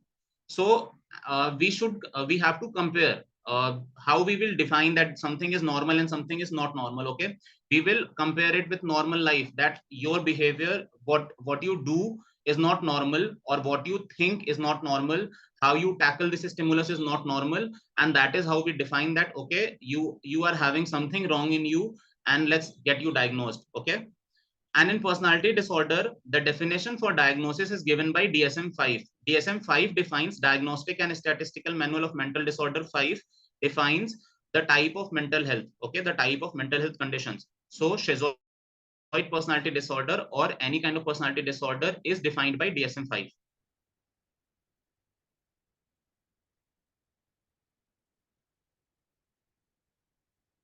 Coming again to cluster A personality disorder. Okay, cluster A personality disorder are basically of three types. First is paranoid personality disorder, second is schizoid personality disorder, and third is schizotypal personality disorder. Today we are discussing here schizoid personality disorder, that what is schizoid and how is it different from any other personality disorder. Okay, discussing again, paranoid personality disorder is basically paranoia. Okay, you have something like distrust in you, you have suspicion, and you have questions towards motive, that other people, you question other people's motive, that they are planning something against you or plotting something against you. That comes under paranoid personality disorder. Okay, when we discuss about schizoid, then schizoid is what? Detachment from social relationship. Okay, and a very limited range of emotional expression. That is what we are discussing today, that what is schizoid personality disorder. And when we discuss about schizotypal personality disorder, then detachment with odd beliefs of magic, odd beliefs of something superficial or superstitious relying in our life, that would be schizotypal personality disorder. So there are three types of cluster A. Today we are discussing about schizoid personality disorder, so we will stick to our topic only. In cluster B, we have four types of personality disorder. There is antisocial personality disorder, there is borderline personality disorder, there is histrionic personality disorder, and there is narcissistic personality disorder. We have already discussed about it, so we'll not discuss today about these. In cluster C, we have avoidant personality disorder, we have dependent personality disorder, and we have obsessive compulsive personality disorder. So coming to the topic, what is schizoid personality disorder? So basically, schizoid personality disorder is a mental health condition in which there is a pervasive pattern. There is a lifelong pattern or a pattern of around 5 years or 6 years or 7 years of detachment. The person who is suffering from schizoid personality disorder, he feels detached. He feels detached from any kind of relationship and has a very restricted range of emotional expression. So the rubrics comes into the mind is indolent, that this person has a very restricted range of emotional expression. He will not talk about himself. He will not talk about his emotional expression. He has a very limited range of emotion. His sadness, his grief, or his emotional expression is very limited. Okay. So the people who are suffering from schizoid personality disorder, they will always or maximally try to define their time in solitude. And that is why the rubric comes into the mind, solitude desire, okay, or solitary desire. And they always have a very limited emotional responsiveness. They show very little interest in forming close relationship, okay, and engages very less with others. So a person who is suffering from schizoid personality disorder, he do not want to go to a party. He do not want to meet a long crowd or a large number of people. He always wants to define his time in solitude or in solitary activities only. They usually, if you meet a person who is suffering from schizoid personality disorder, then he will come across as a indifferent person. Okay, and that is why rubric comes mind indifference, and CPR, a medicine like CPR comes into mind, that the person who is suffering from schizoid personality disorder, they're usually aloof, and they're usually self-involved, and they're usually indifferent to social norms, and they usually struggle to express themselves. They usually struggle to understand someone else. Okay, so they usually respond very atypically to social cues, that that a social norm behaves that if a principal is saying something to you, then you have to listen. But a person suffering from schizoid personality disorder, he will run out of the class, that no, I don't have to listen. Okay, so he do not behave as per social norms. He has very congested kind of emotional expression, a very limited range of emotional expression he has. Coming to the topic, who described it first? In 1921, Paul Eugene Bleuler first described schizoid personality disorder. He first defined that what is schizoid personality disorder and how can you understand schizoid personality disorder. He was the first who defined schizophrenia, and he was the first who described the term schizoid. Okay, and he told that a person who is described in the term schizoid will have differentiation in pattern of detachment, and he will have a lack of emotional expression, and he only told that schizoid is very much different from schizophrenia. So the term schizoid derives from Greek word schizen, which meaning split. Okay, the word schizoid means split.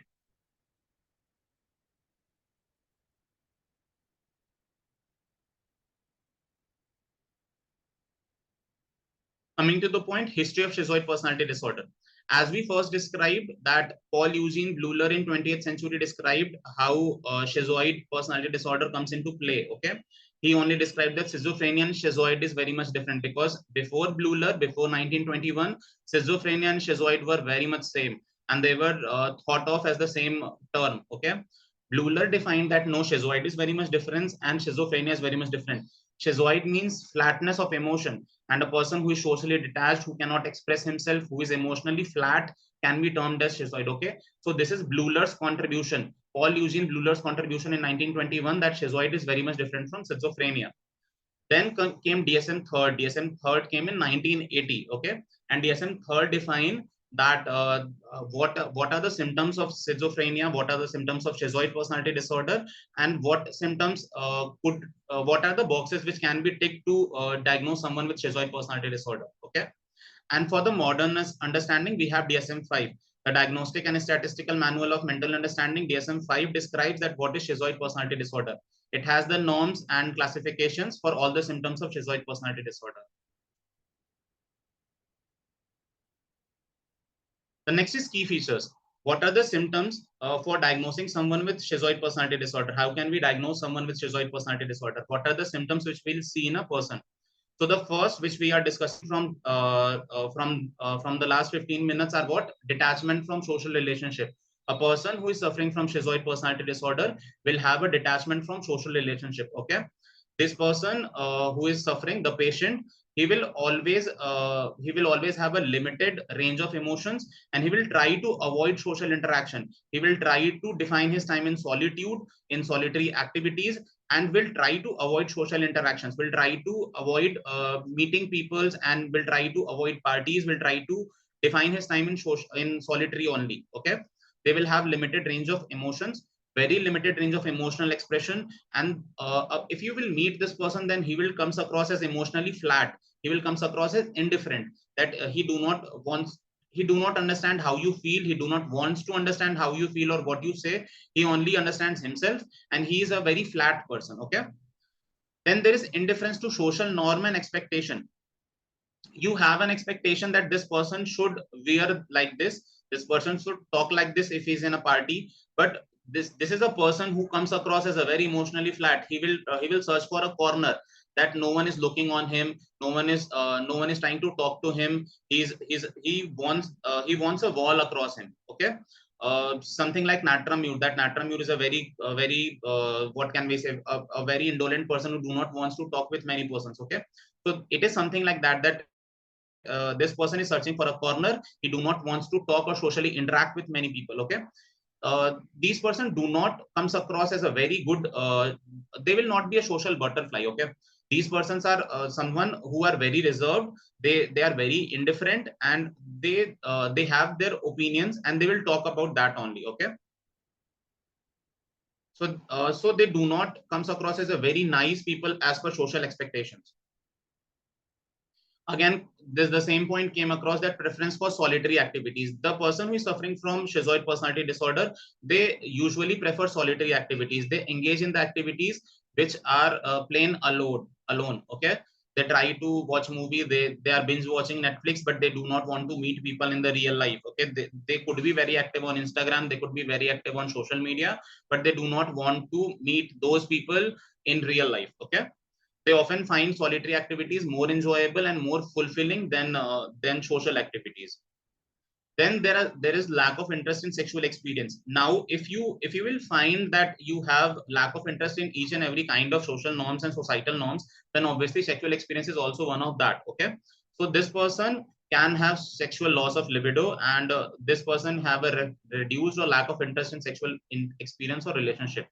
They can have broader emotional and social detachment. Okay, so since you do not form that social attachment with people, obviously you will feel that you have a sexual restraining with from each other. Okay, then the next is unresponsiveness to criticism or praise.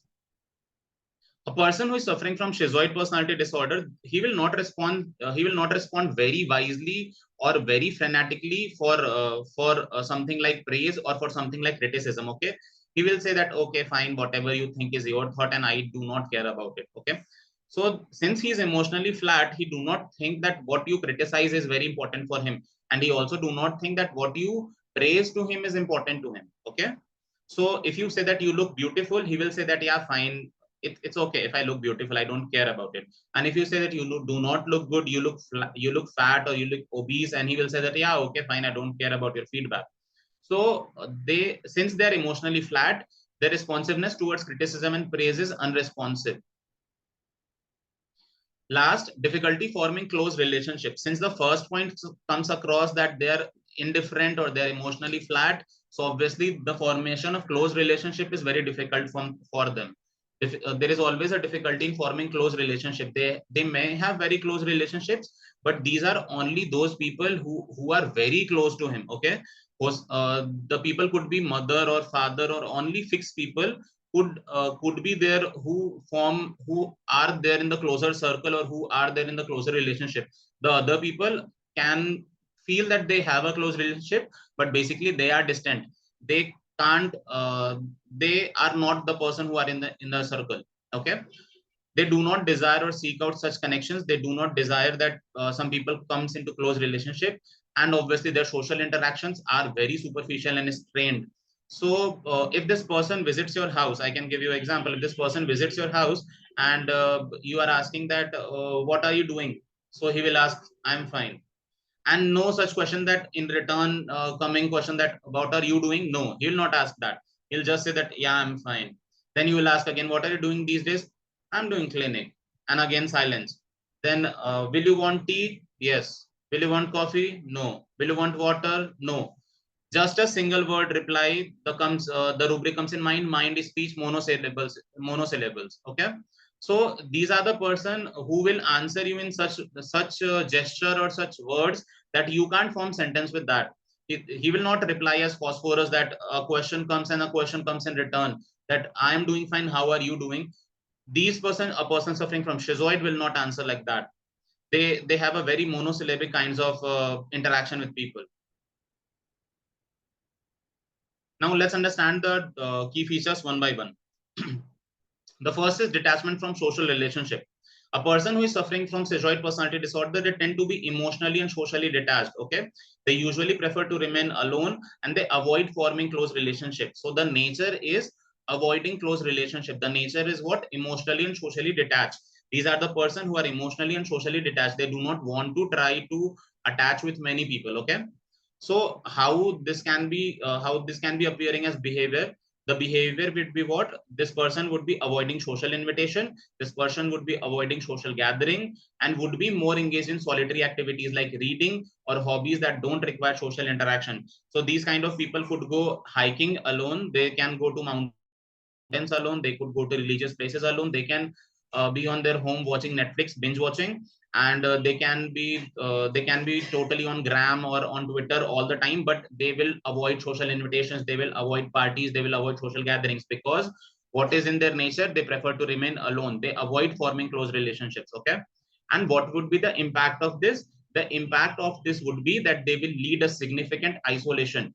Why? Because obviously, if you will avoid social gatherings, if you will avoid social invitations, that you will not form friends, you will not form colleagues, and obviously your professional life would be hampered. So later on, you will have a sense of loneliness, or you will have a sense of disengagement with people. The next is limited range of emotions. Okay. Firstly, understanding nature. Since they have a limited range of emotion, their emotional range is very restricted. Okay. They may show little emotional response to situations that typically elicit a strong feeling in others. Okay. So understand this. If a best friend of someone has met with an accident, then basically what people will do, they will panic. They will try to arrange something that hi, can I get a ventilator? Hi, is this hospital vacant? Or can I get something else? But a person who is suffering from schizoid personality disorder, they will react very flat. Okay. They will say that, yeah, okay, fine, if he met with an accident, I will go meet him tomorrow. I will go meet him day after tomorrow. Okay. So the reaction would be very flat. That they can sound rude, they can sound indifferent, but basically their emotional expression is very flat. Okay. So how this will appear as behavior? They will appear indifferent. They will appear apathetic or emotionally flat, even in a situation where a very strong emotional response is required. They will appear as apathetic, that, oh my god, he do not have apathy towards or empathetic towards anyone. He's very emotionally flat. He's very indifferent towards anyone. Okay. So the behavior would be sounding like a very indifferent person. And what would be impact? Obviously, if you will come across as an indifferent person, then it will lead to many misunderstandings, many strained interactions, and obviously people will not try to be your friend. Okay. Because obviously you are not a person who will stand with them in their worst times, because you are avoiding people. So obviously they will not try to be your friend, or they will not like to be called as your friend. Okay. So the impact would be, you will be lastly you will be alone. You will have only 2 friends, or only 3 friends, or only a fixed number of people in your inner circle.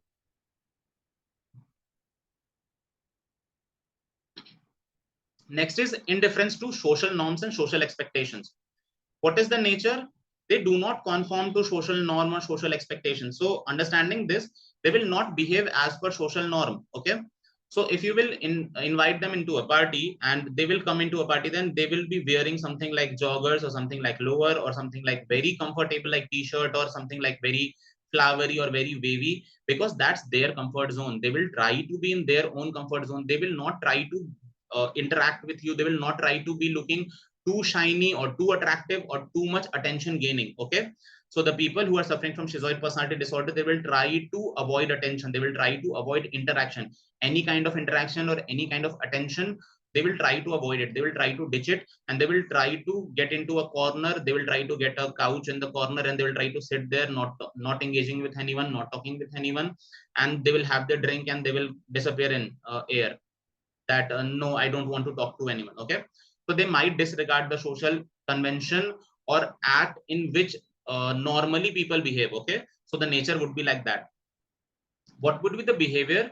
The response towards social situation would be unconventional. Okay. As I previously told you, that if a friend met with an accident, they will behave as emotionally flat, that yeah, fine, I'll meet him tomorrow. I'll go meet him day after tomorrow. So the lack of adherence to social ritual, or disregard for social rules and etiquette, that would be come across as their behavior. Okay. And what would be the impact of that? The impact of this would be social ostracism. Okay. They will come across as people who are not appropriate to as a friend, or they will come across as people who are not appropriate and are not usual as people. Okay. Not a usual friend of yours. So they will come across as people who are indifferent.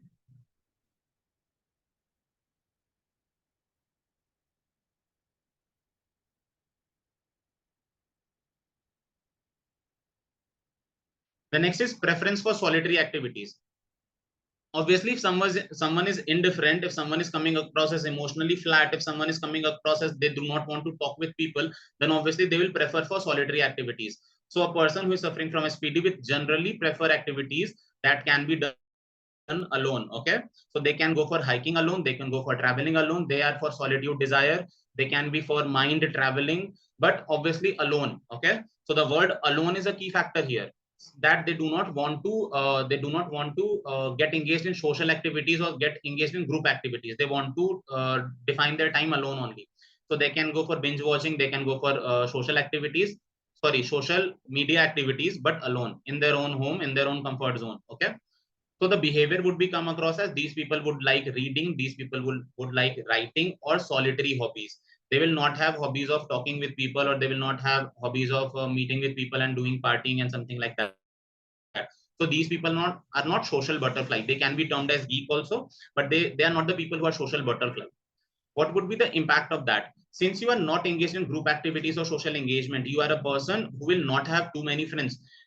Your relationship would be like reinforced. You would be a person who, if you have to talk to someone for your promotion or for something, like it would be like very restrained talking, that sir, should I do this or should I not? And he will say that, why are you bothering to talking? If I came to you yesterday and you disregarded for my invitation or my party. So it would be like that. It would be a very restrained conversation, that it feels across that it is fake, it is not true. Okay, it feels like a detached, a flat conversation. Okay, and it will not feel like social bonding conversation. Obviously, if a person who is emotionally flat, who is not feeling emotionally concerned toward anyone, would have lack of interest in any kind of experience, made concern, show sexual experience. Okay, so a person who is suffering from SPD will show minimal interest in sexual experience or sexual desire want. This reflects that broader detachment from social and emotional engagement. Okay, so they will have detachment from social interaction. They will have detachment from emotion.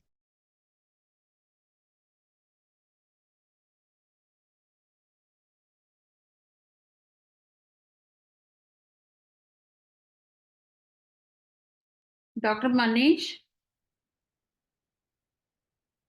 there is some glitches in between. Can't hear you now. Hello? What happened, doctor? I don't know. I just. Okay. Now it's audible. Okay. Yeah. Share it again.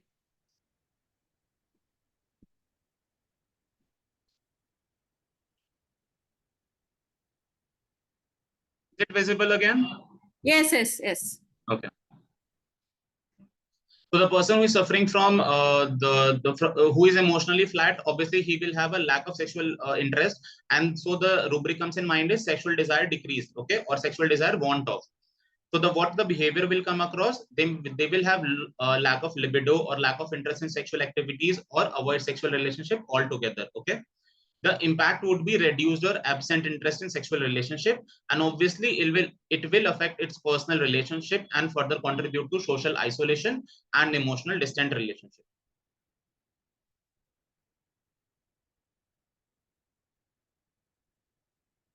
So basically, what are we understanding? That these are the people who are coming across as emotionally flat.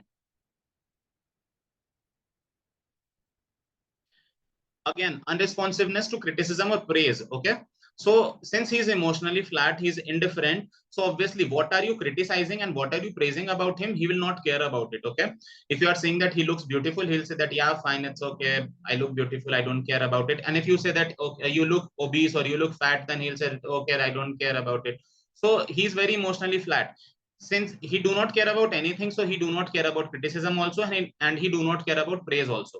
So they do not seek any kind of validation from anyone, and they will respond to any kind of evaluation with emotionally flat reaction, with a very flat reaction. So the behavior towards any compliment or negative feedback would be same. Okay, that they will make you understand that you are non-existent to them, or your reaction towards them is non-existent. They don't care about it. Okay, so the impact, what would be the impact of it? Obviously, whatever the key features we are discussing, the impact of all are same. You will lastly, you will be in solitude only. You will not have any friend, you will not have any professional relationship, and you will not have any personal relationship in end, because whatever you are doing, the end of it is only same. You will lastly rest in solitude. Last key feature is difficulty forming close relationship. Since you do not have any kind of emotional responsiveness, since your emotional responsiveness is flat, so so there is always very restrained reactions. So there is very difficulty in maintaining close or meaningful relationship. Okay. It is very difficult to form a close bond, and it is very difficult to form a close relationship with anyone. So the behavior with friends or intimate relationship would be found very superficial.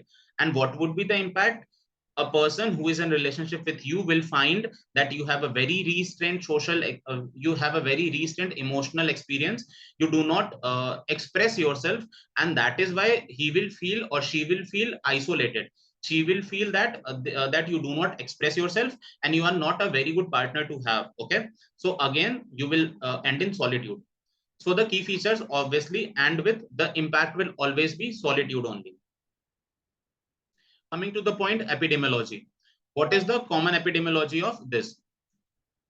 In general population, the American Psychiatric Publishing Textbook of Personality Disorder 5 in 2014 says that 0.0 to 4.9%. 4.9% is the most prevalent personality disorder of this schizoid personality disorder. So understanding it, schizoid personality disorder is the most common personality disorder among all.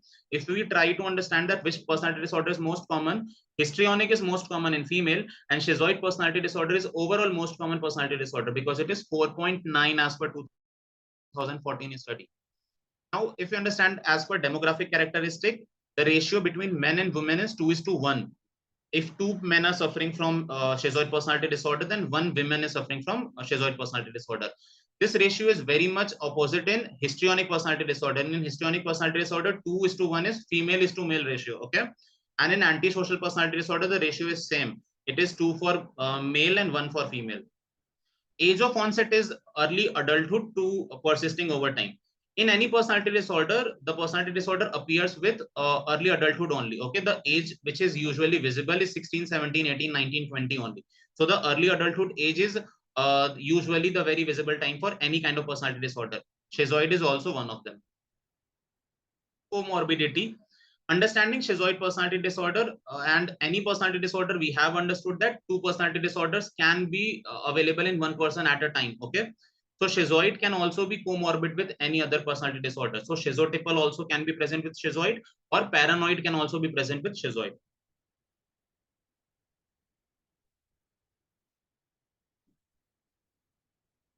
Cultural variation.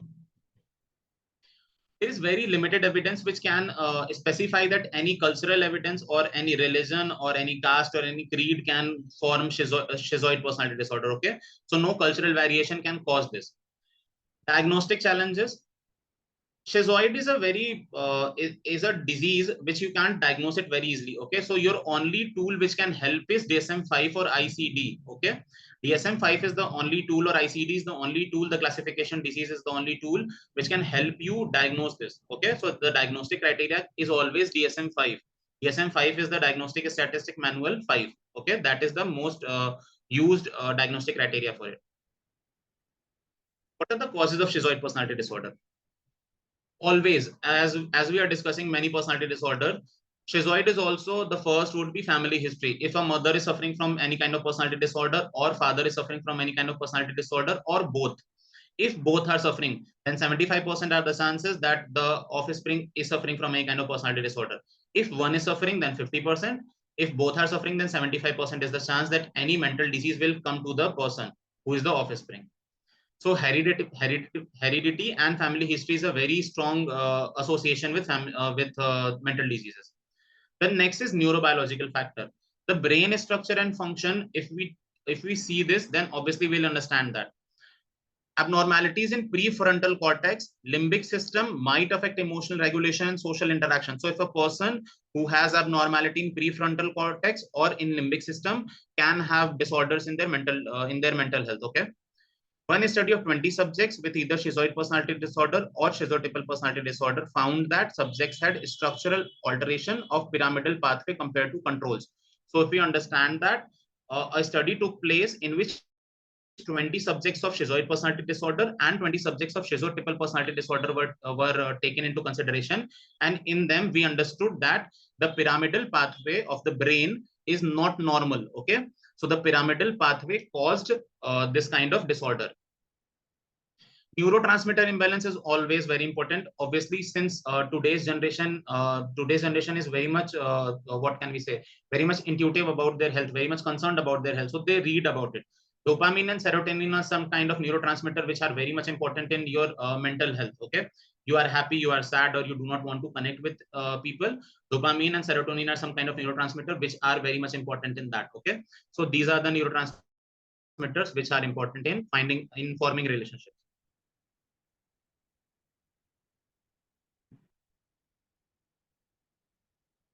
Next is environmental factors. Obviously, since we are reading it from a long time, early life experience is always important. Who your parents were, what kind of upbringing you got, what kind of family environment you had, what kind of parenthood they gave you, and what kind of early childhood you had. That is very important question in any kind of psychological disorder. May it be schizoid, may it be histrionic, may it be antisocial, or any kind of personality disorder, or any kind of mental disorder. What kind of early life experience you had, what kind of stimulus you took in your childhood, and how you came out of that. That is a very important question in any kind of mental health disorder. Okay, so family history or any kind of history or childhood history becomes very much important when we are treating any kind of mental disease. So if a person comes to you with any kind of mental disease, then do ask their history. Go for a very vivid history. May it be important, may it not be important, ask them that what kind of relationship your sister had with you, or you had with your sister, your brother, your father, your mother, or any kind of people who live into your house. Okay, that is very important, because in any kind of mental disorder they have a link. Okay, these people have a link always. Attachment theory. What is attachment theory? If we talk about psychological factors, attachment theory also talks about the same. If your childhood went into insecurity, okay, that my mother do not loves me, I have to get her attention, and the child tries to get her attention with sulking, that whenever you sulk, the mother comes and okay, oh mere bacche ko kya ho gaya, and they will feed you. If that will happen, then obviously you will become a sulky person throughout your life, and that is what schizoid is. What schizoid is, that it is a person who do not wants to talk with anyone. He's a very sulky person. He wants to try to be in a corner, and he wants that people approaches him. He will not approach anyone, and that is kind of a behavior which comes into childhood. When childs play like this, that they do not want to eat, they do not want to talk, they do not want to do anything, because they want your attention. So if your childhood goes into insecurity, then obviously your adulthood will try to cope up with that kind of a stimulus only. Cultural factors. Social norms obviously try to hinder it. And again, social norms and expectations are what? Your cultural development only, that during your childhood, what kind of social factors were around you. So obviously your father and your mother and your neighbors are playing a very important role in that also. Genetic and environmental interaction. Obviously what your mother was suffering from what, and what your father was suffering from, was always important. So heredity is the very same part of the same thing. Psychological theories. What are the psychological theories behind schizoid personality disorder? How they explain schizoid personality disorder? The first is attachment theory. Attachment theory says that early relationship with caregivers. What your caregiver was in your early childhood, and what kind of relationship you had with your caregiver. May it be your father, may it be your mother, may it be your aunt or grandmother, or anyone who was your caregiver in your childhood, and what kind of relationship you had with them. That is very important for forming any kind of relationship. Okay, and that is what makes root for any psychological disorder. What is the explanation is, insecure or avoidant attachment styles often result from neglect or emotional unavailability of caregivers, and that can lead to difficulty in forming close relationship and emotional detachment. So if your childhood went into insecurity and you got neglect in return for love, then obviously you will have a difficulty in forming close relationship in your adulthood, and that will form a problem. Okay, so that is what attachment theory says. Cognitive theory says that you have a maladaptive thought pattern. It is something like obsessive compulsive disorder. You have a thought pattern that if I will do this, then this will come in return. Okay, that is what cognitive theory tells you. Cognitive theory tells you that if I will go in this party, that person will meet me and he might slap me, so I should not go. So cognitive theory tells you that you have a pervasive pattern and that pattern is wrong, and you have to what we have to do is treat that pattern only, that inclusive thought only, that thought is wrong and we have to treat that thought only. So cognitive theory basically is a goal oriented theory which is trying to treat that thought, that pervasive thought which comes into mind. Explanation: SPD might have developed disordered cognitive schema. Cognitive schema is distorted about themselves and others. For instance, they may perceive social interaction as irrelevant or threatening and leading to avoidance of relationship. They might think that this social interaction is irrelevant, or they might think that this social interaction can threaten me, and that is why they are avoiding that. So the cognitive theory tells you that there is a pervasive thought pattern which is wrong and you have to avoid that. What is psychodynamic theory? Psychodynamic theory says that there is an early childhood experience in background, okay? And there is an unconsciousness process. This process is processing your early childhood experience, merging it with your adulthood, okay? Let's explain it. From a psychodynamic perspective, SPD is a defense mechanism against early trauma or emotional pain. Let's understand this. There is a child which is trying to love his mother too much, who is trying to talk too much, who is trying to give love too much, but the mother is not caring, okay? So lately he understood that if I will express too much, I will not get too much love, okay? So later on, he decided that I will not show too much love, and that is how I will get love, okay? So that is what psychodynamic theory says. Psychodynamic theory says that you have a defense mechanism, and your disease is a defense mechanism against an stimulus. Since your childhood experience taught you that if I will show so much concern, then I will not get love. So obviously you will not give love. You will not express yourself. And that is how you desire to be loved. So that is what psychodynamic theory says. These are the theories which explain schizoid personality disorder.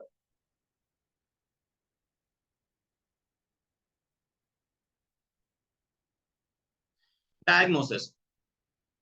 For understanding the diagnosis, firstly, we have to understand that what is the objective. The objective is to basically understand that what is our patient, what formed our patient, and how we have to understand him. By understanding the psychological theory, we understood that the background is very much important. The history is very much important. We have to understand that the patient's history is very much important in any kind of psychological disorder, may it be hysteria or any kind of disorder. So the objective is understanding current symptom, that what is the current problem, from how much time you have seeing it, and what are the symptoms which you are seeing. What was your life history, your personal, social, family history? What was that? Okay. And how is it affecting your functioning? How is your current symptom affecting your functioning? What is the problem you are facing? These three components should be completely taken for a mental disorder. This will form your complete symptom. DSM-5 TR. DSM-5 is the basic criteria for schizoid personality disorder. These are the 8 symptoms. If you tick all these 8 symptoms, then this person is diagnosed with what we can say schizoid personality disorder, okay? In interpersonal settings, this pattern of behavior starts in early adulthood and persists through a variety of contexts, including at least 4 of the following. So if you are taking any 4 of these followings, then obviously this person is suffering from schizoid personality disorder. What are the 4 points? No or limited enjoyment of close relationship, including family. Nearly always choose solitary activities. Little interest in sexual experiences. Takes pleasure in only few activities. Limited close friendship relationship other than first degree relatives. Indifference to praise and criticism. And display emotional coldness, detachment, and affective flattening. So if there are 7 points, and if your patient is taking any 4 points from these, then you can diagnose him for schizoid personality disorder.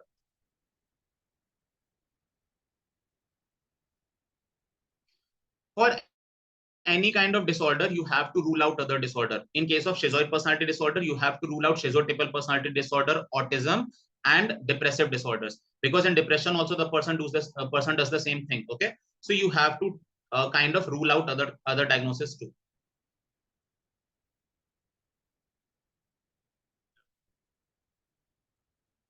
Treatment. There are some psychotherapies which we can go through for the treatment. So if you go to a psychologist, he has to give you these kinds of psychological therapies. Cognitive behavioral therapy. What was cognitive behavioral therapy? It will tell you that what was that pervasive thought which is in your mind and how that thought can be removed. Okay, so that maladaptive thought pattern and behavior should be removed. That is cognitive behavioral therapy. How psychodynamic therapy works? Psychodynamic therapy talks about what was your defense mechanism, how that defense mechanism made root and how it can be removed. That was psychodynamic therapy. Interpersonal therapy talks about how you can form social relationships, how you can feel loved, and how you can feel, how can you make anyone else feel loved. Okay, so that is what interpersonal therapy helps with. Schema therapy helps with target. You have to tell a target that I want to make this, or I want this outcome as a result, and the person or the psychologist will help you find that. Okay, so that is schema therapy. What would be the medication? Antidepressants and antipsychotics. Social skill trainings, supportive interventions, family therapy, lifestyle and self-care, and stress management techniques. Now, what is always important is support. Support and care is always important. So if you have someone in your family or relationship, then obviously support is very much important. Now coming to the rubric fastly, since we have 10 minutes only left. First, activity, desires activity, emotional activity, because obviously emotional activity is flat. Amusement, aversion to, because he do not wants to be amused, he's very flat. Company, aversion to, desire for solitude. Emotions, loss of. Emotions predominated by intellect. Emotions suppressed. Why? Because he is emotionally flat, he's feeling indifferent. So these are emotions which are lost, which are predominated by intellect and which are suppressed. Estranged friends and relatives, because friends and relatives do not feel same. He's feeling that they are not my own. Fear, hurt of being emotionally, because this is a defense mechanism. He do not want to get hurt, so that is why he is not meeting people. Going out, aversion to. These rubrics are taken by synthesis repertory. Okay, so if anyone has a question, these are from synthesis repertory, Frederick Schwanz. Indifference, company, society, violin. Indifference, dearest friends even to words. Indifference to fame. Indifference to family. Indifference, joyless. We have not to take each and all rubric for any patient. Okay, what are the symptoms which present in your patient, those are important. I have taken all the symptoms which can be appearing in a person, and if we are taking these 5 symptoms of indifference, then obviously CPR will come on number 1. Again, more indifference, CPR would be on top. Mind indifference, loved ones to. Mind indifference, opinion of others to. Mind indifference to playing. Mind indifference to pleasure. Mind playing, aversion to play. Mind self-control increased, because he's a very self-control person. He do not want to meet people, he do not want to talk to people, so obviously there is a self-control. Male genitalia, coition, aversion to, because his sexual interest is decreased. Sexual desire diminished, male genitalia, and the same rubrics for female also.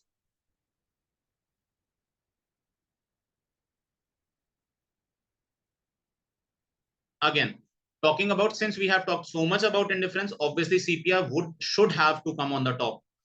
CPR is a medicine, obviously, which is derived from cuttlefish ink, and is a medicine which is used for emotional detachment, indifference, and desire for solitude. We have to understand that the first point which comes across CPR is emotional exhaustion. It is a person who was very loving at a time. It is a person who has given his 100% at a time. But now the reactions which has came from society, or the reactions which has came from family, has made him indifferent or has made her indifferent. Okay, so emotional exhaustion is the first symptom which is of CPR's, which makes CPR's ground or root. Okay, that his emotional exhaustion has made him CPR. Then there is emotional detachment. Then there is indifference in forming any kind of social relationship or any kind of social interaction. And then there is desire for solitude. Okay.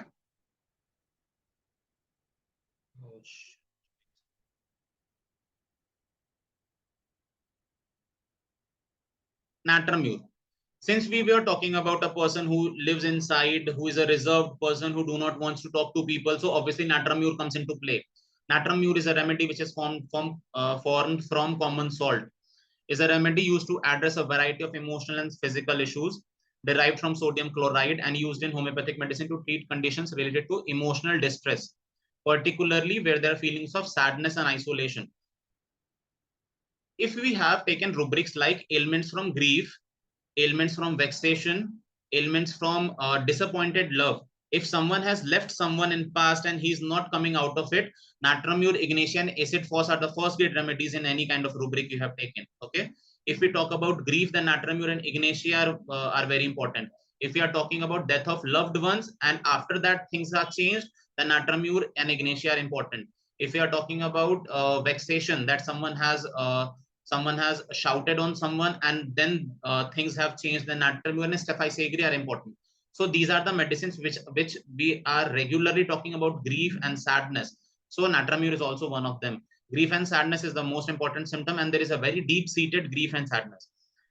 It is always isolation. Natramur do not talk to people in a full sentences. If you will meet a natramur who is a constitutional natramur, he will always answer in monosyllables.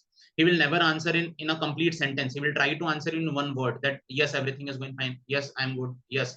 So this kind of answers you will get. There is always suppressed emotions. If you will try to poke, then either he or she will cry, or he or she will refrain that why are you asking this, why is this important, how is this important. Okay. So natramur do not like poking, around his emotional core. Okay. Then there are physical symptoms like headache, because natramur, headache is very much important. A sun headache or any kind of headache is very important in natramur. Then in personality nature, there is reserved trait and difficulty in relationship. Next is lycopodium. Lycopodium do not straightforwardly comes into schizoid personality disorder, because lycopodium is a very talkative person. Okay. But we talk about lycopodium as a person who has lost his kingdom. So a phase comes into lycopodium's life where he's very much detached with people, where he do not like talking to people, and where he has a very low self-esteem, he's very social anxious, and he's overcompensating for his emotions. So during that phase, lycopodium can be diagnosed with schizoid personality disorder. Okay. During that phase, when he is going through emotional loss and he has lost his property or he has lost his business, during that time lycopodium can be diagnosed with any kind of personality disorder, because during his fame time he can't be diagnosed with any kind of disease, because he is very overcompensating. He comes across as a very bold person or a very talkative person.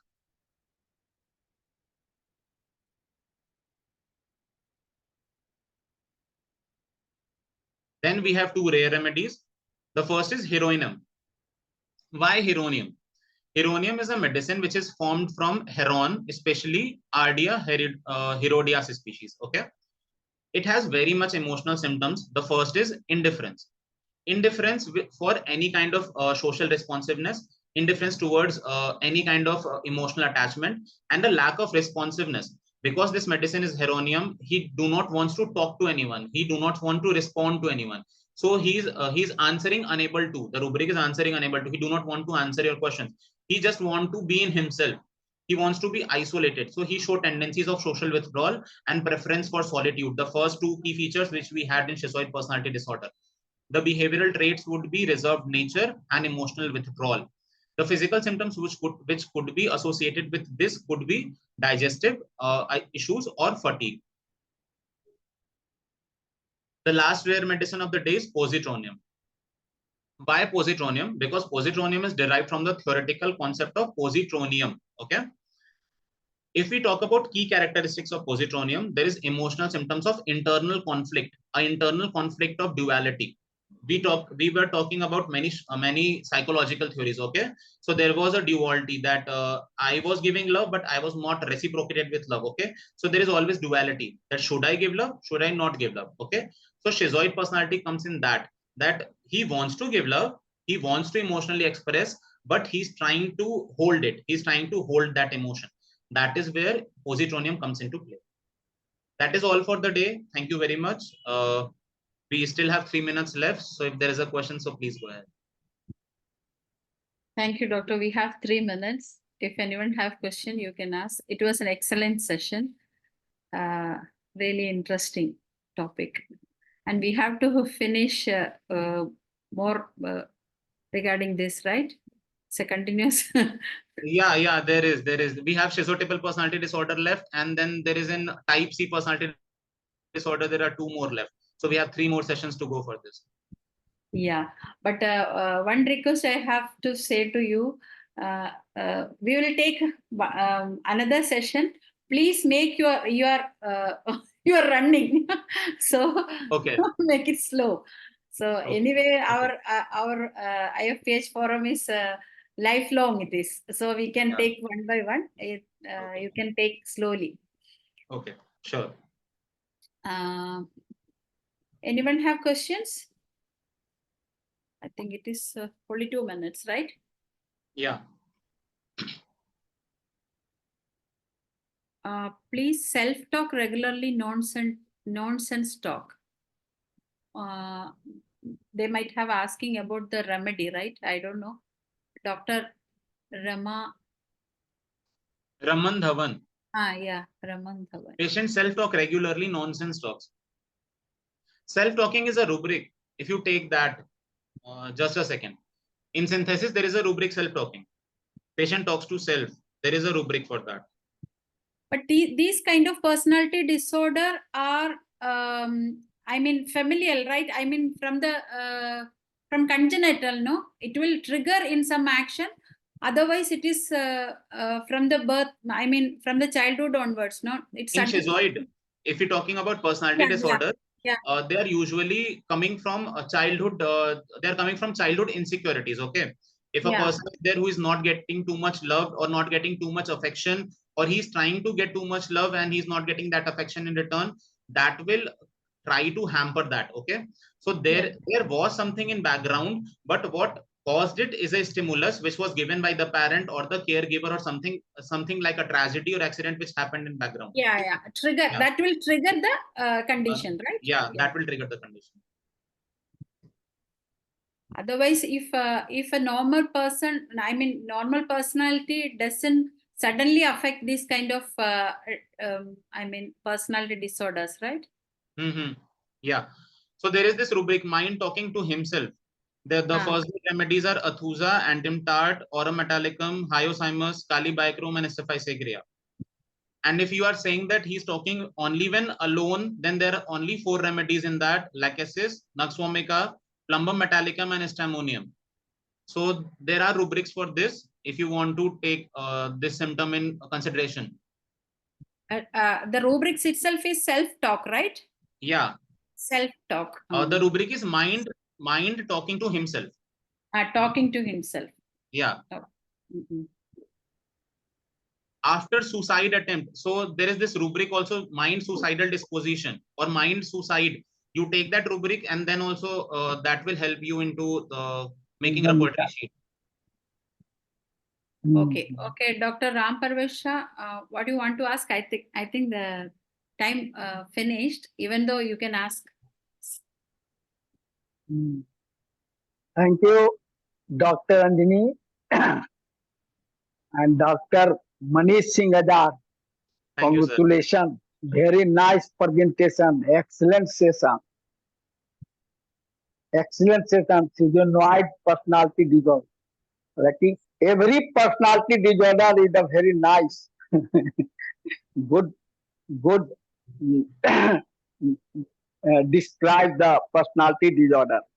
लेकिन schizoid personality disorder background of tuberculosis. Background of tuberculosis. Many kinds of medicine, Natamurcipia and Aurum metallicum, phosphorus, lachesis, etc. Very, very thanks, Dr. MANISH Singh AZAD. Thank you, Dr. Ram Parvesha, and thank you, Dr. MANISH Singh. I think we will we need an interactive section regarding this subject. After you finish once all the topics, then we will start with an interactive section. Thank you. Thank you so much. Just a second. Sorry, ma'am. Thank you. Maz has been asking that what about insomnia for a few days? Patient is sleepy and tired, but she could not sleep at all. The rubric is sleepiness, but sleep cannot. Okay. The rubric would be sleepiness, sleep cannot. Okay. Thank you. Okay. Thank you very much. Now it is time to move to Malayalam session. I'm inviting Dr. P. Shaila for moderating Malayalam session. Doctor, you're welcome, please. Thank you, Dr. Manish. Bye. Thank you, Dr. Rajini. Thank you, doctors in English session. എല്ലാവർക്കും നമസ്കാരം. IFPHന്റെ തുടർന്നു വരുന്ന web പരമ്പരയുടെ 1512 ദിവസം. ഇന്ന് നമ്മോടൊപ്പം ചികിത്സാ അനുഭവങ്ങൾ പങ്കുവയ്ക്കാൻ എത്തുന്നത് ഭാഗ്യലക്ഷ്മി മാഡമാണ്. മാഡത്തിന്റെ മാഡത്തിനോടൊപ്പം ഇന്ന് ഈ സൂം പ്ലാറ്റ്ഫോമിൽ എത്തിയിട്ടുള്ള എല്ലാ ബഹുമാന്യരായ ഡോക്ടേഴ്സിനെയും ഹോമിയോപ്പതി സ്നേഹികളെയും സ്റ്റുഡൻസിനെയും വളരെ സ്നേഹപൂർവ്വം ഇന്നത്തെ മലയാളം സെഷനിലേക്ക് സ്വാഗതം ചെയ്യുന്നു. മാഡത്തിന്റെ ക്ലാസ് തുടങ്ങുന്നതിന് മുമ്പായി ഒരു നിമിഷം ഈശ്വര പ്രാർത്ഥന.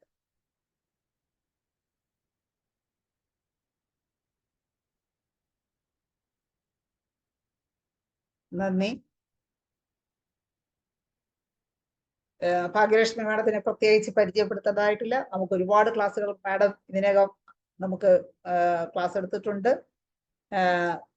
മാഡത്തിന്റെ വിലപ്പെട്ട അറിവുകൾ പങ്കുവയ്ക്കുന്ന ഈ വേളയിൽ മാഡത്തിനെ വളരെ ആദരപൂർവ്വം ഞാൻ ഇന്നത്തെ ക്ലാസ്സിലേക്ക് സ്വാഗതം ചെയ്യുന്നു. ക്ലാസ് തുടങ്ങാം.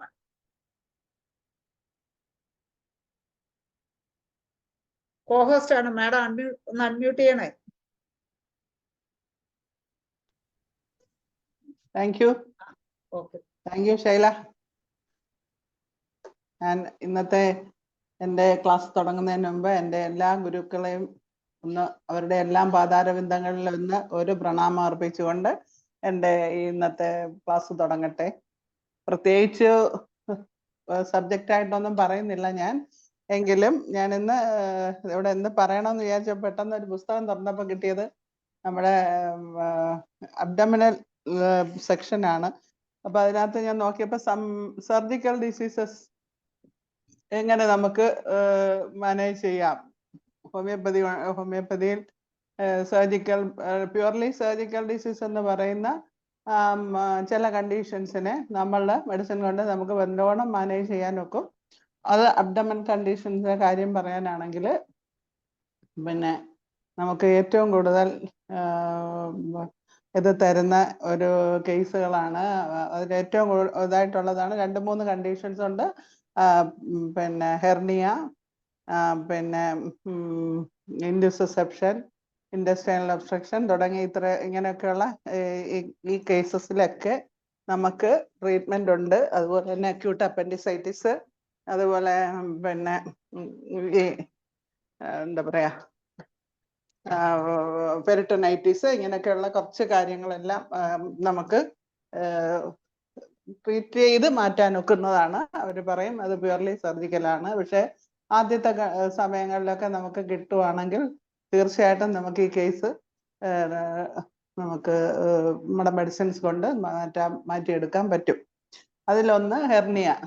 ഞാൻ ഹെർണിയയെ പറ്റി പറയട്ടെ. ഹെർണിയയുടെ എല്ലാ പതോളജി കാര്യങ്ങളും ഒക്കെ എല്ലാവർക്കും അറിയായിരിക്കും. എങ്കിലും ഹെർണിയ എങ്ങനെ ഉണ്ടാവുന്നു എന്നുള്ള, hernia occurs when a part of an organ, usually intestine, protrude through a weak point or a tear in the thin muscular wall that holds the abdominal organs in place. അതാണല്ലോ hernia. അത് പല ടൈപ്പുള്ള hernia ഉണ്ട്. അതിൻ്റെ location അനുസരിച്ചാണ് നമ്മൾ അതിനെ തരംതിരിക്കുന്നത്. അതിൽ ഒന്നാമത്തെ ഇൻഗൈനൽ ഹെർണിയ, പിന്നെ ഫെമറൽ ഹെർണിയ, അംബിലിക്കൽ ഹെർണിയ, ഇങ്ങനെയൊക്കെയുള്ള ഹെർണിയാസ് പലതും ഉണ്ട്. അത് പിന്നെ അതുപോലെ തന്നെ ഒരു ഇൻസുഷൻ ഇടുന്നിടത്ത് വരുന്ന ഹെർണിയാസും ഉണ്ടല്ലോ, അതിനെ ഇൻസുഷൻ ഹെർണിയ എന്ന് പറയും. അപ്പൊ അതിൽ നമുക്ക് ഹെർണിയക്ക് ഞാൻ പല കേസുകളും നമ്മളുടെ അതിൽ നമ്പർ 1 റെമഡി എന്ന് പറയുന്ന, ഞാനൊരു ഇടത്ത് വായിച്ചു, നമുക്ക് ഹെർണിയയുടെ ഒരു ട്രീറ്റ്മെന്റ് സ്റ്റാർട്ട് ചെയ്യണമെന്നുണ്ടെങ്കിൽ പിന്നെ അത് കാൽക്കേറിയ കാർബിൽ നിന്ന് തുടങ്ങുന്നതായിരിക്കും നല്ലതെന്ന് വായിച്ചിട്ടുണ്ട്.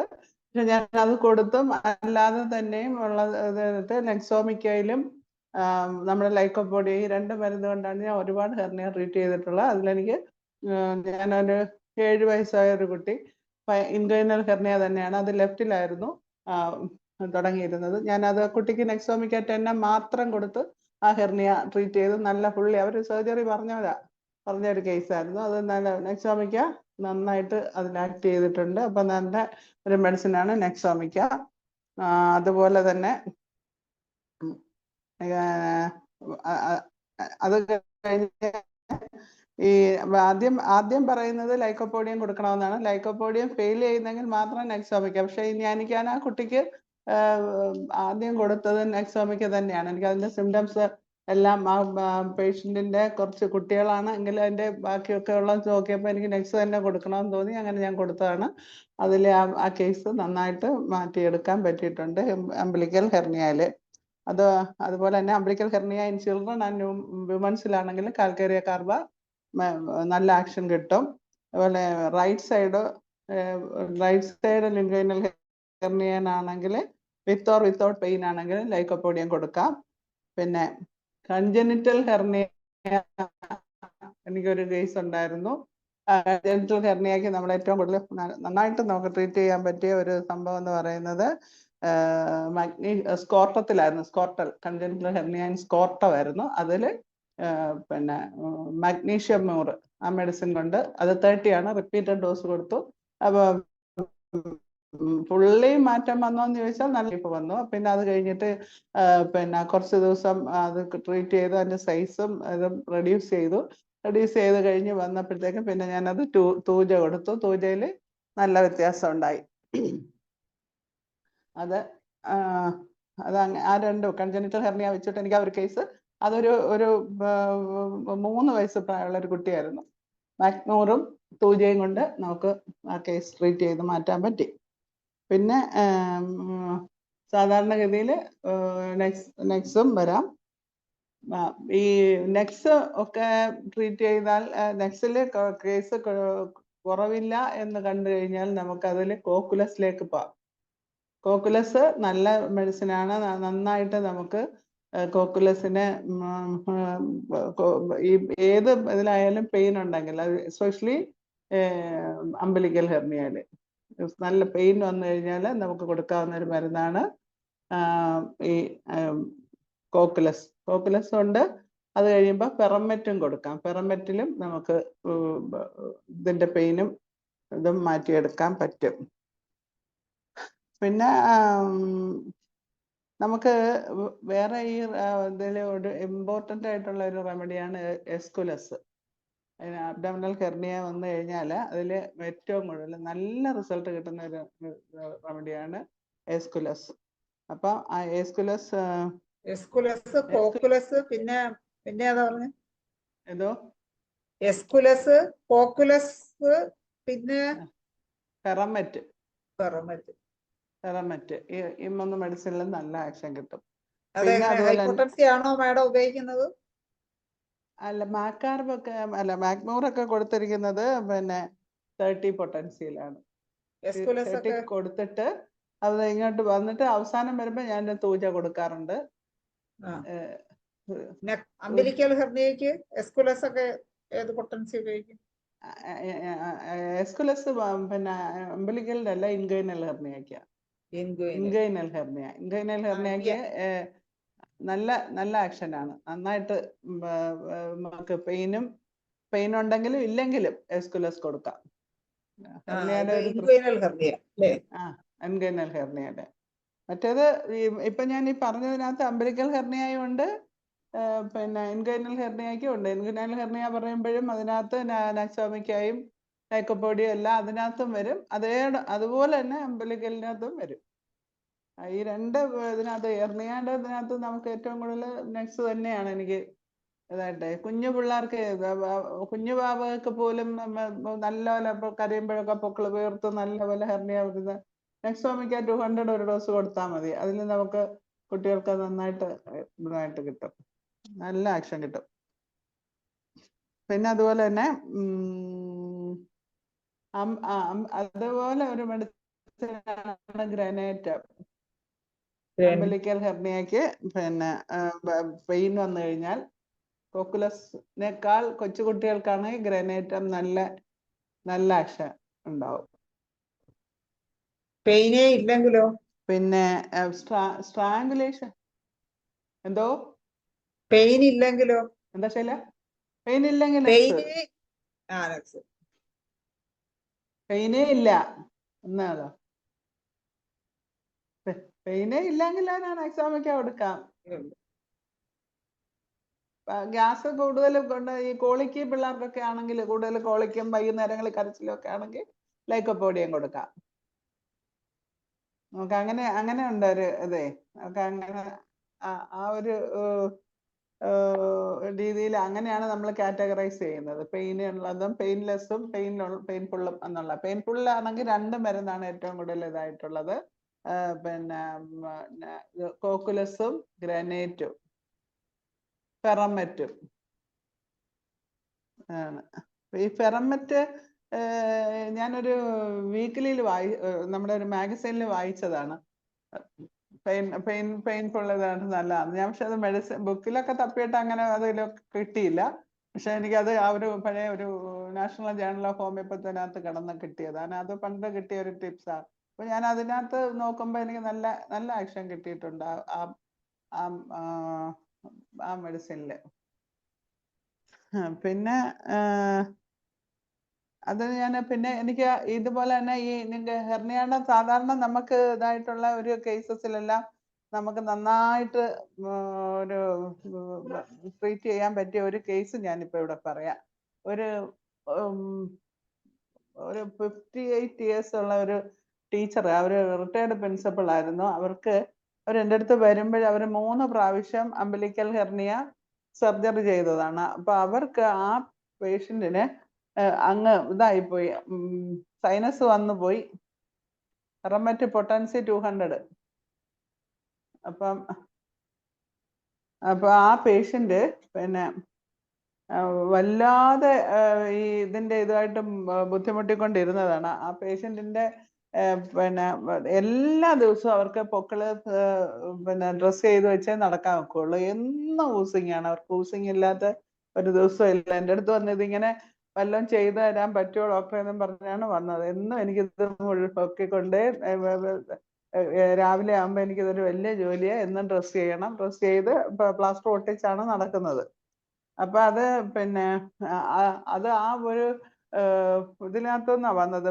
മെഷ് ഇട്ടതാണ്. 3 പ്രാവശ്യം സർജറി ചെയ്ത് പിന്നെ മെഷ് ഇട്ടത്. അപ്പൊ അതിൻ്റെ ഇടയിൽ കൂടെ ഒരു സൈനസ് ഓപ്പണിങ്ങിലൂടെയാണ് ഇതിങ്ങനെ വരുന്നത്. പസ് ഡ്രെയിൻ ചെയ്ത് ഒരു ദിവസം അത് മാറ്റിയില്ല എന്നുണ്ടെങ്കിൽ ഭയങ്കര ഒഫൻസീവ് ആകും. അങ്ങനെയൊക്കെ വലിയ ബുദ്ധിമുട്ട് പറഞ്ഞു.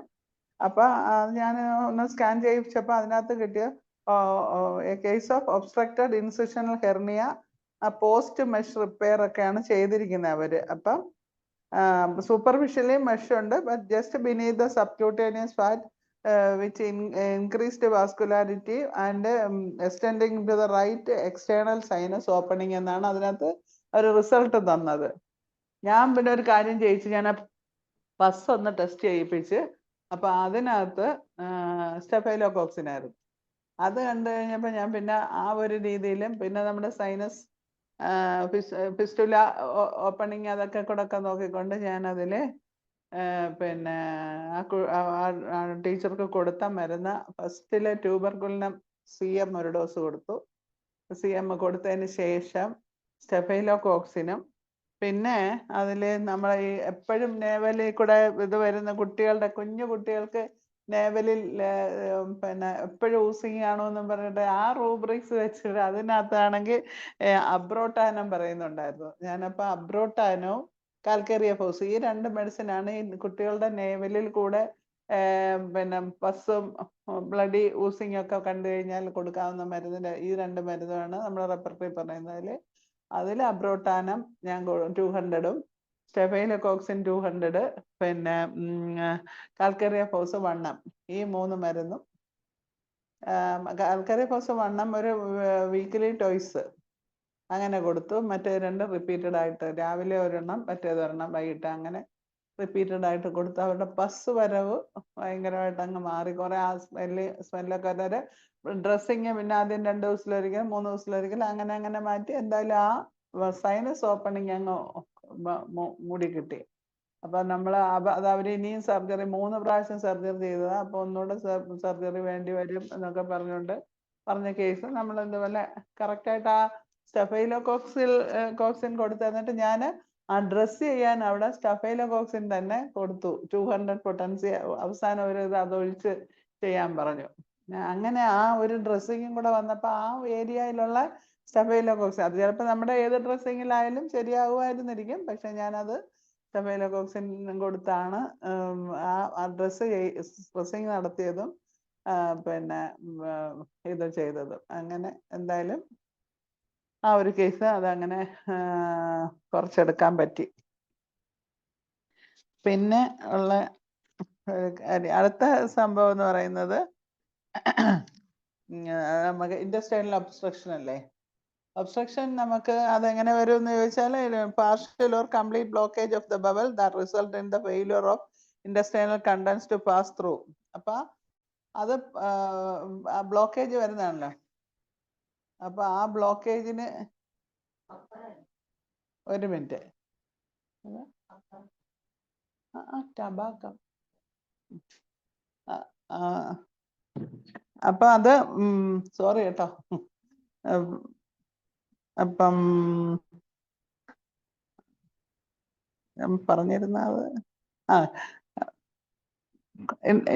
അപ്പോഴേ അതിനകത്ത് നമ്മൾക്ക് ആ ഒബ്സ്ട്രക്ഷനകത്ത് ഏറ്റവും കൂടുതൽ മെഡിസിൻ നമുക്ക് കൊടുക്കാൻ പറ്റുന്നത് എന്താന്ന് വെച്ച് കഴിഞ്ഞാൽ ഫസ്റ്റ് സ്റ്റേജ് നമുക്ക് ആ ഒബ്സ്ട്രക്ഷൻ ആണെന്ന് മനസ്സിലാകാതെ തന്നെ പെയിനും പ്രശ്നങ്ങളുമായിട്ട് വരുന്ന പേഷ്യന്റ് നമ്മൾ ഫസ്റ്റ് ഡോസ് ബെൽഡോണ തന്നെ കൊടുക്കാം.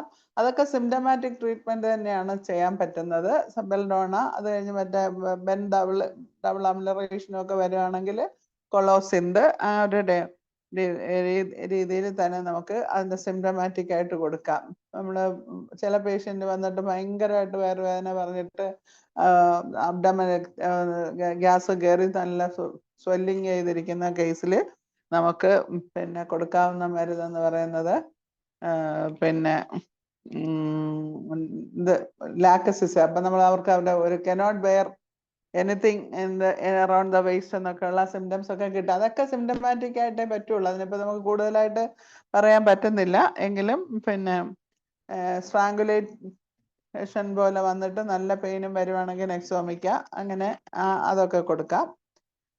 പിന്നെ മുമ്പ് ചോദിച്ച പോലെ ആബ്സെൻസ് ഓഫ് പെയിൻ ആണെങ്കിൽ അതിനകത്ത് പറ്റിയൊരു മരുന്നെന്ന് പറയുന്നത് OPM ആണ്.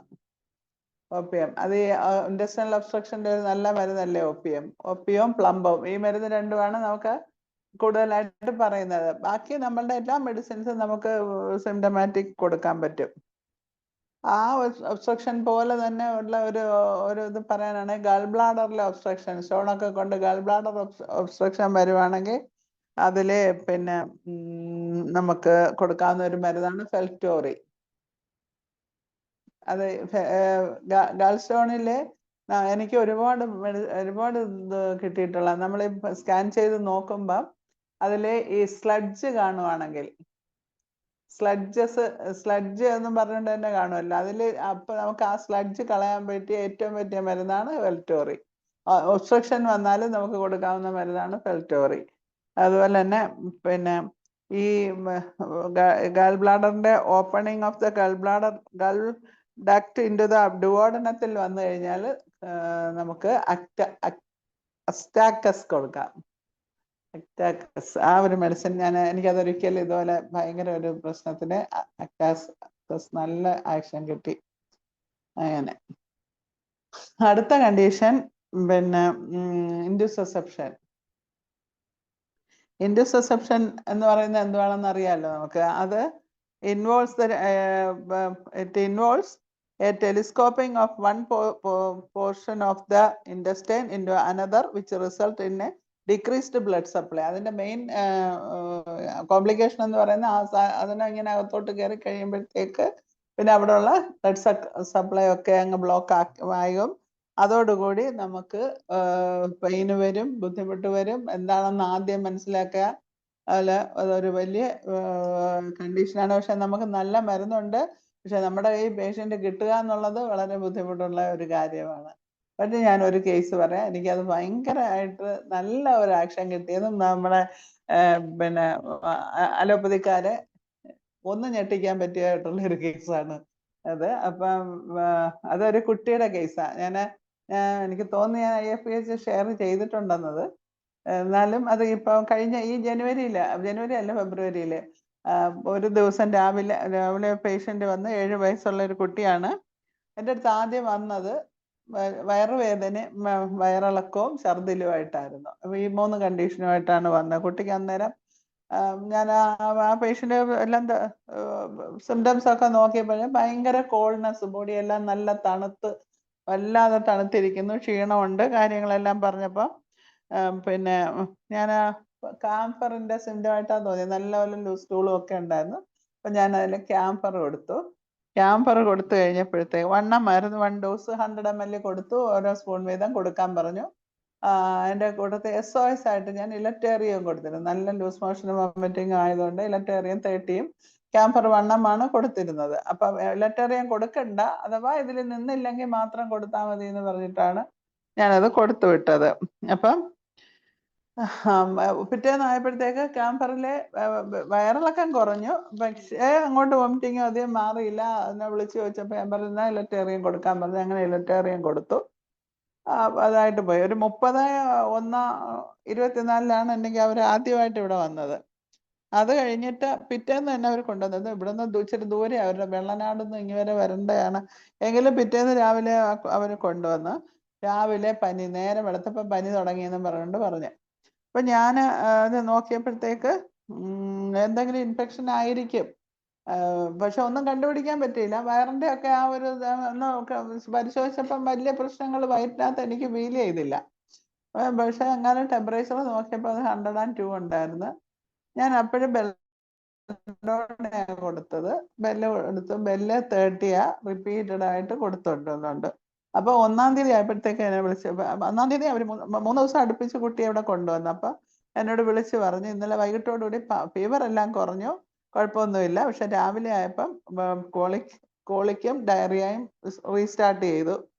അപ്പം അങ്ങനെയാണ് കുട്ടിയെ പൊക്കിക്കൊണ്ട് വീണ്ടും വന്നത്. അപ്പം ഞാൻ വിചാരിച്ചു എന്തായാലും വയറുവേദനയും പറയുന്നുണ്ട്, ഒന്ന് സ്കാൻ ചെയ്തിട്ട് വാന്ന് പറഞ്ഞ് അവരെ വിട്ട് അവരിവിടെ ശാസ്തമംഗലം ഹോസ്പിറ്റലിൽ പോയി സ്കാൻ ചെയ്തു. അപ്പം ആ സ്കാൻ്റെ റിസൾട്ട് കൊണ്ടുവന്ന് അവർ വന്നുകൊണ്ട് പറഞ്ഞു ഡോക്ടറെ ഉടനെ തന്നെ അഡ്മിറ്റ് ചെയ്യാൻ പറഞ്ഞു. കുട്ടിയെ ഞാൻ ഇപ്പം തന്നെ സർജനെ കാണിക്കണം, സർജിക്കൽ വാർഡിൽ തന്നെ കാണിക്കണം, ഇന്ന് തന്നെ സർജറി ചെയ്യണം, അത്രയ്ക്ക് ഇതായിട്ടിരിക്കുക, കുട്ടിയുടെ കണ്ടീഷൻ മോശമാ എന്നൊക്കെ പറഞ്ഞിട്ട് അവർ അഡ്മിറ്റ് ചെയ്യാൻ പോയപ്പോൾ പക്ഷേ ഈ കുട്ടി ഭയങ്കര കരച്ചിൽ, എനിക്ക് ഓപ്പറേഷൻ വേണ്ടാന്ന് പറഞ്ഞ് ഭയങ്കര കരച്ചിൽ, അവിടെ ഹോസ്പിറ്റലിൽ പൊളിച്ചു എന്ന് പറഞ്ഞു, അത്ര കരച്ചിൽ. അങ്ങനെയാണ് അവർ പൊക്കി എടുത്തേക്ക് കൊണ്ടുവന്നത്. അപ്പം സ്കാൻ റിസൾട്ട് കണ്ടപ്പോൾ ഞാനും പേടിച്ചു പോയി. അതിനകത്ത് ഇങ്ങനെ എഴുതിയിരുന്ന, ഞാൻ ആ റിപ്പോർട്ട് ജസ്റ്റ് ഒന്ന് വായിക്കാം. Liver normal, gall bladder partially distended ആണ്, എന്നിട്ട് urinary bladder partially distended, wall is mildly thickened, measures 2.88 centimeter. അത് കഴിഞ്ഞിട്ട് multiple enlarged mesenteric lymph nodes or average size measuring 8 to 12 mm. And there is a short segment ilio-ileal intussusception within right iliac fossa measuring 2.8 centimeter in length and 2.6 centimeter in transverse dimension and 1.3 centimeters in AP dimension. അപ്പം ഇത്രയാണ് അതിനകത്തുണ്ടായിരുന്നത്. അപ്പം ആ scan ചെയ്ത doctor തന്നെ പറഞ്ഞു ആണ് ഈ കുട്ടി അവിടെ കിടന്ന് ഇത്രയും ബഹളമൊക്കെ ഉണ്ടാക്കിയത്. അപ്പം ഞാൻ പറഞ്ഞ് ഞാൻ ഇതുവരെ അങ്ങനത്തെ ഇതൊക്കെ വരുമ്പോൾ നമ്മൾ വെച്ച് കളിക്കുന്നത്, പക്ഷെ ആ കൊച്ചിൻ്റെ അതിൽ വെച്ചിട്ട് അവരുടെ കുട്ടിയല്ലയോ, കുഴപ്പമില്ല. ഞാൻ പറഞ്ഞു ഞാൻ പറയുന്ന കേൾക്കണം, നല്ലപോലെ കുട്ടിയെ കൊണ്ടുപോയിട്ട് അനക്കാതെ കിടത്തിയേക്കണം, വേറെ മറിയാനും തിരിയാനും കളിക്കാനും ഒന്നും വിടരുത്, കൊണ്ടുപോയി കൊടുക്കുക. അപ്പം ഞാൻ കൊടുത്ത മരുന്ന് പ്ലംബമെറ്റാണ്. പ്ലംബമെറ്റ് 10 ഒരൊറ്റ ഡോസേ കൊടുത്തുള്ളൂ. കൊടുത്തിട്ട് ബാക്കിയെല്ലാം PL-ഉം കൊടുത്ത് വിട്ടു. പ്ലംബമെറ്റിൻ്റെ ആക്ഷൻ ഉണ്ടാവുമെന്ന് നമുക്കറിയാമല്ലോ. അപ്പം എന്തായാലും അതും കൊടുത്ത് വിട്ടു. ഒരു ധൈര്യത്തിൽ അങ്ങ് വിട്ടതാ. ഞാൻ പറഞ്ഞ എൻ്റെ അച്ഛനെ മാറ്റി നിർത്തിക്കൊണ്ട് പറഞ്ഞു ഇത് സർജിക്കൽ ഡിസീസ് തന്നെയാണ്, നമുക്ക് കയ്യിൽ കിട്ടുമോന്നറിയില്ല ഡോക്ടർ കൊടുക്കുക, കുട്ടി അത്രയും പറയുന്നില്ല, എനിക്കത് നിങ്ങൾക്ക് മരുന്നുണ്ടോ, അയാൾ ചോദിച്ചതാ, നിങ്ങൾക്ക് മരുന്നുണ്ടോ? ഞാൻ പറഞ്ഞു മരുന്നുണ്ട്, പക്ഷെ ഞാൻ കൊടുത്തിട്ടില്ല, എനിക്ക് അങ്ങനെ കേസ് കിട്ടിയിട്ടുമില്ല, കിട്ടിയാലും ഞാൻ വെക്കാറില്ല, പറഞ്ഞു വിടും, നമ്മളിതൊരു ഇതായത് കൊണ്ട് എന്ന് പറഞ്ഞു. ഡോക്ടറിന് മരുന്നുണ്ടെങ്കിൽ കൊടുത്തോളൂ, ബാക്കി കാര്യം ഞാൻ ഏറ്റോളാം എന്ന് പറഞ്ഞുകൊണ്ട് പുള്ളിക്കാരൻ പറഞ്ഞത് കൊണ്ടാണ് ഞാൻ ആ മരുന്ന് കൊടുത്തത്. അപ്പോൾ അതിൽ ഇങ്ങനെ കൊടുത്തിട്ട് എന്നിട്ട് പറഞ്ഞ് ലിക്വിഡ് ഡയറ്റ് അവരെ പറഞ്ഞ് അപ്പോഴേ തന്നെ അഡ്മിറ്റ് ചെയ്തിട്ട് കുട്ടിക്ക് ട്രിപ്പ് കൊടുക്കണം, അല്ലാതെ ഒന്നും കൊടുക്കരുത് വൈദ്യുതി കൂടെ എന്നൊക്കെ പറഞ്ഞെന്ന് പറഞ്ഞു. ഞാൻ പറഞ്ഞ ഒരു കാര്യം ചെയ്യും, എന്തായാലും വളരെ ഇതായിട്ട് കഞ്ഞിവെള്ളവും പിന്നെ കരിക്കും വെള്ളവും മാത്രമേ കൊടുക്കാവുള്ളൂ, അല്ലാതെ വേറെ ഒന്നും കൊടുക്കരുത് എന്നൊക്കെ പറഞ്ഞിട്ട് ഞാൻ നേരെ പറഞ്ഞു വിട്ട്. അവർക്ക് ഈ പ്ലംബം മെറ്റ് ഒരൊറ്റ ഡോസും കൊടുത്ത് ബാക്കി PL കൊടുത്തത് അങ്ങനെ കൊടുത്തു വിട്ടു. പിന്നെ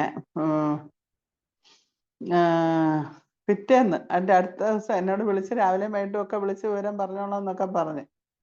അപ്പൊ ഈ പ്ലംബം മെറ്റ് കൊടുത്ത ഒറ്റ ഡോസ് കൊടുത്താൽ ഞാനതൊരു 100 ml ലിക്വിഡ് ഡോസ് ആയിട്ട്. അപ്പൊ 3 നേരം വീതം കൊടുക്കാൻ പറഞ്ഞില്ല, ഒറ്റ ഡോസ് വെറുതെ ഇതായിട്ട് കൊടുത്തു വിട്ടതല്ല. ഒരു ഡോസ് 100 ml എടുത്തിട്ട് അത് പ്ലസിംഗ് മെത്തേഡിൽ കൊടുത്തോളാൻ പറഞ്ഞു. അങ്ങനെ അത് അവർ വൈകിട്ട് വിളിച്ച് പറഞ്ഞ് 3 ഡോസ് കൊടുത്തു ഡോക്ടറെ. അതിനുശേഷം പെയിൻ കുറഞ്ഞു, കുട്ടി വിശപ്പുണ്ട്, ആഹാരം വേണമെന്നും പറഞ്ഞ് പറയുന്നു എന്ന് പറഞ്ഞു. പക്ഷേ കട്ടിയായിട്ട് ആഹാരം കൊടുക്കണ്ട, വേറെ ഒന്നും ചെയ്യണ്ട പറഞ്ഞ്. അങ്ങനെ ആ ഒരൊറ്റ ഡോസ് മരുന്നിൽ തന്നെ ആ കേസ് നമുക്ക് കുറയ്ക്കാൻ കൊണ്ടുപോയി. അപ്പം എന്നിട്ട് 7-ാം തീയതി, ഇതിപ്പോൾ 1-ാം തീയതി ആയിരുന്നു, 7-ാം തീയതി ആയപ്പോഴേ കുട്ടിയെ ഒന്ന് കൊണ്ടുവന്ന് കാണിച്ചു. അപ്പം നല്ല ഹെൽത്തിയാണ്, കൊച്ചിനൊരു കുഴപ്പമില്ല, അവളെ രീതിയിൽ കളിക്കുന്നു, സ്കൂളിൽ പോകണമെന്നും പറഞ്ഞു കരയുന്നു. ഞാൻ പറഞ്ഞു സ്കൂളിലൊന്നും വിടല്ലേ എന്ന് പറഞ്ഞ്. എന്തായാലും കൊള്ളാം. 7-ാം തീയതി അവർ വന്നു. എന്നപ്പം പറഞ്ഞ സ്കാൻ ചെയ്യാൻ ഇല്ല 2 ദിവസം കൂടെ കഴിയട്ടെന്ന് അയാൾ തന്നെ പറഞ്ഞു. എന്തായാലും ഒന്നുകൂടെ നോക്കട്ടെ ഡോക്ടർ, 2 ദിവസം കൂടെ കഴിയട്ടെ. 10-ാം തീയതി കൊണ്ടുപോയി വീണ്ടും സ്കാൻ ചെയ്ത് അപ്പോഴത്തെ result persistence of multiple enlarged mesenteric lymph nodes at a average size measuring 6 to 10 mm in size seen. ഇത്രയാണ്. എന്നത് പിന്നെ during the time of scan previously mentioned short segment ilio-ileal intussusception shows complete resolution. ഇതാണ് അത്. 10 ദിവസത്തിന്റെ ആവശ്യമില്ലായിരുന്നില്ല, ഒരാഴ്ചയുടെ സമയം കഴിഞ്ഞാലും നമുക്ക് നോക്കിയെങ്കിൽ ഇത് തന്നെയായിരുന്നു റിസൾട്ട്. സിംറ്റംസ് നല്ല കുറഞ്ഞിരിക്കുന്നതുകൊണ്ട് ആ കുട്ടിക്ക് ആ ഒരു പിന്നെ രീതിയിൽ തന്നെ എന്തായാലും കുറഞ്ഞ് കാണുമെന്ന് ഓർമ്മയുണ്ട്. പക്ഷെ 3 ദിവസം കഴിഞ്ഞ് നോക്കിയിരുന്നെങ്കിൽ നമുക്ക് ഈ റിസൾട്ട് തന്നെ എപ്പോഴും കിട്ടിയനെങ്കിലും എനിക്കും അത്രയ്ക്കൊരു വിശ്വാസം പോരാൻ. എന്തായാലും 10 ദിവസം കഴിഞ്ഞുള്ള റിസൾട്ടാണ്. അപ്പൊ ഞാൻ പറഞ്ഞ ആ സ്ഥലത്ത് തന്നെ കൊണ്ടുപോയി വീണ്ടും നോക്കിക്കാൻ. അതേ ഡോക്ടർ തന്നെ ആയിരുന്നു എന്തായാലും അവിടെ ചെന്നപ്പോ. അദ്ദേഹം നോക്കിയിട്ട് പറഞ്ഞു, നിങ്ങൾ എന്ത് ചെയ്ത് പിന്നെ സർജറി ചെയ്യാതെ ഇത് ശരി. അപ്പം പറഞ്ഞു ഹോമിയോ എന്നെ കൊടുത്ത. അപ്പൊ എന്റെ പ്രിസ്ക്രിപ്ഷൻ പാഡ് ഉണ്ടായിരുന്നല്ലോ വീണ്ടും. അപ്പൊ പ്രിസ്ക്രിപ്ഷൻ കണ്ടുകൊണ്ട് ഈ ഡോക്ടർ തന്നെ ചികിത്സിച്ചാണോ ഇത് മാറ്റിയെന്ന് ചോദിച്ചു. അവര് പറഞ്ഞാണ്. അയ്യോ അപ്പൊ ഹോമിയോയിൽ ഇതിനൊക്കെ മരുന്നുണ്ടോ എന്ന് ചോദിച്ചിട്ട് ഉണ്ടെന്ന് പറഞ്ഞു. അത് അങ്ങനെയാണ്. അപ്പൊ പിന്നെ എൻ്റെ നമ്പരും ഒക്കെ വാങ്ങിച്ച് ആ ഡോക്ടറിനെ ഇപ്പൊ ചികിത്സിക്കുന്നത് ഞാനാ. അപ്പൊ അതുകൊണ്ട് നമുക്ക് ഞാൻ അപ്പോഴാ പെട്ടെന്ന് ഈ കേസ് കൂടെ പറയാൻ നോക്കി. ഒരു പിന്നെ കേസ് കൊണ്ട് നമുക്ക് ഒരു അലോപ്പതി ഡോക്ടറെ നമ്മുടെ സിസ്റ്റത്തിലേക്ക് വിശ്വസിപ്പിക്കാനും അവരെ ട്രീറ്റ് ചെയ്യിക്കാൻ കൊണ്ടുവരിക്കാനും കഴിഞ്ഞ ഒരു കേസാണിത്. അപ്പൊ അതുകൊണ്ട് ഞാനത് ഇവിടെ പറയാമെന്ന് വിചാരിച്ചു. പിന്നെ അപ്പൊ ഈ കുട്ടിക്ക് പിന്നെ മെസെൻട്രിക് ലിംഫഡിനൈറ്റിസ് ഉണ്ട്, വയറുവേദന ഇടയ്ക്കൊക്കെ കൊച്ചു പറയുമായിരുന്നു. അപ്പൊ അതിന്റെ ഒരു റീസൺ എന്ന് പറയുന്നത് ഇത് തന്നെ ആയിരിക്കുമല്ലോ. അപ്പൊ അതുകൊണ്ട് ഞാൻ ആ കുട്ടിക്ക് പിന്നെ ഞാൻ 1 മാസം കംപ്ലീറ്റ്ലി പിന്നെ ട്യൂബർകുലിനം സിറോബാർ 3 അത് 1 in 3 days വെച്ച് 10 ഡോസ് കൊടുത്തിരുന്നു. 3 ദിവസത്തിലൊരിക്കൽ കഴിച്ചിട്ട് വരിക. അത് 3 ദിവസത്തിലൊരിക്കലും കൊടുക്കാനും പിന്നെ എൻ്റെ കൂടെ സ്ക്രോഫിലേറിയ ടീഞ്ചർ അത് 5 തുള്ളി വെച്ച് 2 നേരം കൊടുക്കാൻ.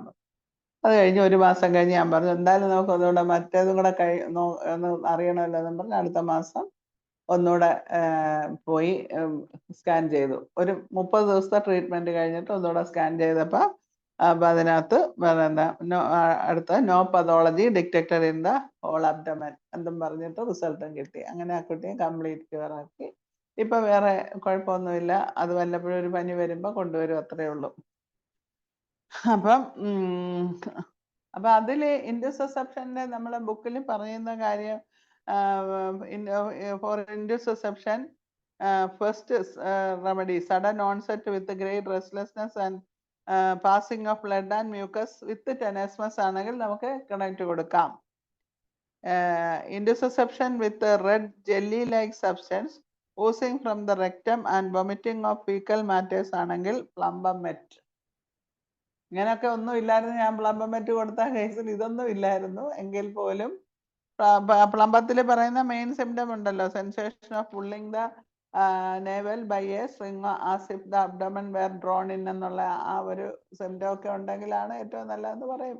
പക്ഷെ നമുക്ക് അതൊന്നും നോക്കിയില്ലെങ്കിലും വെറും പതോളജിക്കൽ പ്രിസ്ക്രിപ്ഷൻ ആയിട്ട് ഞാൻ പ്ലംബമെറ്റ് കൊടുത്തു. അത് വളരെ എഫക്റ്റീവ് ആയിരുന്നു. അത് ഇൻറ്റർസെപ്ഷൻ വന്നിട്ട് വയലന്റ് പെയിനും കൺവൽഷനും ഒക്കെ വരുവാണെങ്കിൽ OPM.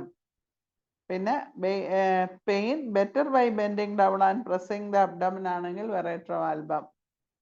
അപ്പൊ ഇത്രയും കാര്യങ്ങളാണ് നമുക്ക് ആ ഒരു ഇതിൽ വെച്ചത്. ഇനി നമുക്ക് അപ്പൻഡിസൈറ്റിസ്, പെരിറ്റോണൈറ്റിസ് അതൊക്കെ പിന്നീട് അവസരത്തിൽ പറയാം.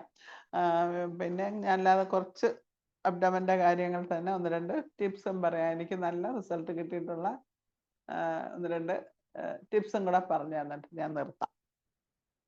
അപ്പൊ സാധാരണ നമുക്ക് എന്താ ശൈല എന്ത് പറയുന്നു? മാഡം പറഞ്ഞ പോലെ തന്നെ ഇപ്പൊ പിന്നെ ഈ ഇൻഡൈജഷൻ ഓൾഡ് പീപ്പിൾ ഒക്കെ ആയി കഴിയുമ്പോഴേ അവർക്ക് വളരെ ഇതായിട്ട് പറയുമല്ലോ, ദഹിക്കുന്നില്ല ഡോക്ടറെ, നമുക്ക് എനിക്ക് ഫുഡ് കഴിക്കാൻ താല്പര്യമില്ല, അങ്ങനെയൊക്കെയുള്ള പെയിൻ, പിന്നെ എന്ത് കഴിച്ചാലും കുറച്ച് കഴിയുമ്പോഴത്തേക്ക് എനിക്ക് വയറുവേദന, ഇങ്ങനെയൊക്കെ പറഞ്ഞു വരുന്ന കണ്ടീഷനിൽ നമുക്ക് എബിസ് നൈഗ്ര, ഓൾഡ് ഏജിൽ എബിസ് നൈഗ്ര ഒരു നല്ല ഗ്യാസ്ട്രിക് മെഡിസിൻ ആണ് എബിസ് നൈഗ്ര. പിന്നെ അതുപോലെ തന്നെ ഈ ഗ്യാസ്ട്രിക് കംപ്ലൈൻസ് ഉള്ളവർക്ക് പിന്നെ ഈ ചുമ വരുമല്ലോ, കിടന്നു കഴിയുമ്പോൾ തന്നെ ആസിഡ് റിഫ്ലക്സ് വന്നിട്ട് അങ്ങനെ രാത്രി വയലന്റ് കപ്പായിട്ട് എണീക്കുകയാണെങ്കിൽ അതിൽ പിന്നെ എന്നിട്ട് വയറും ഒക്കെ വീർത്തിരിക്കുന്ന ഡിസ്റ്റൻഷൻ ഓഫ് അബ്ഡമനും സ്റ്റമക്കും ഒക്കെ പറയും. അത് കൂടുതലും മിഡ് നൈറ്റിലൊക്കെ ആണെന്നെങ്കിൽ അംബ്രാഗ്രീസിയ നന്നായിട്ട്, അതൊക്കെ എനിക്ക് നല്ല ആക്ഷൻ കിട്ടിയിട്ടുള്ള മരുന്നാണ്. പിന്നെ ഡയറിയയും ചില പേഷ്യന്റ് ഡയറിയ പറയും, 2 ദിവസം ഡയറിയ ആയിരിക്കും, അത് കഴിയുമ്പോൾ കോൺസ്റ്റിപ്പേഷൻ, അങ്ങനെ വന്നു പറഞ്ഞാൽ അതെല്ലാവർക്കും അറിയാവുന്ന മരുന്ന് ആന്റിങ്ക്രൂഡ്. പിന്നെ pain all gone sensation the stomach with great distension of abdomen പറയുകയാണെങ്കിൽ നമ്മുടെ കാർബോവേജ്. അങ്ങനെ അതത്ര. പിന്നെ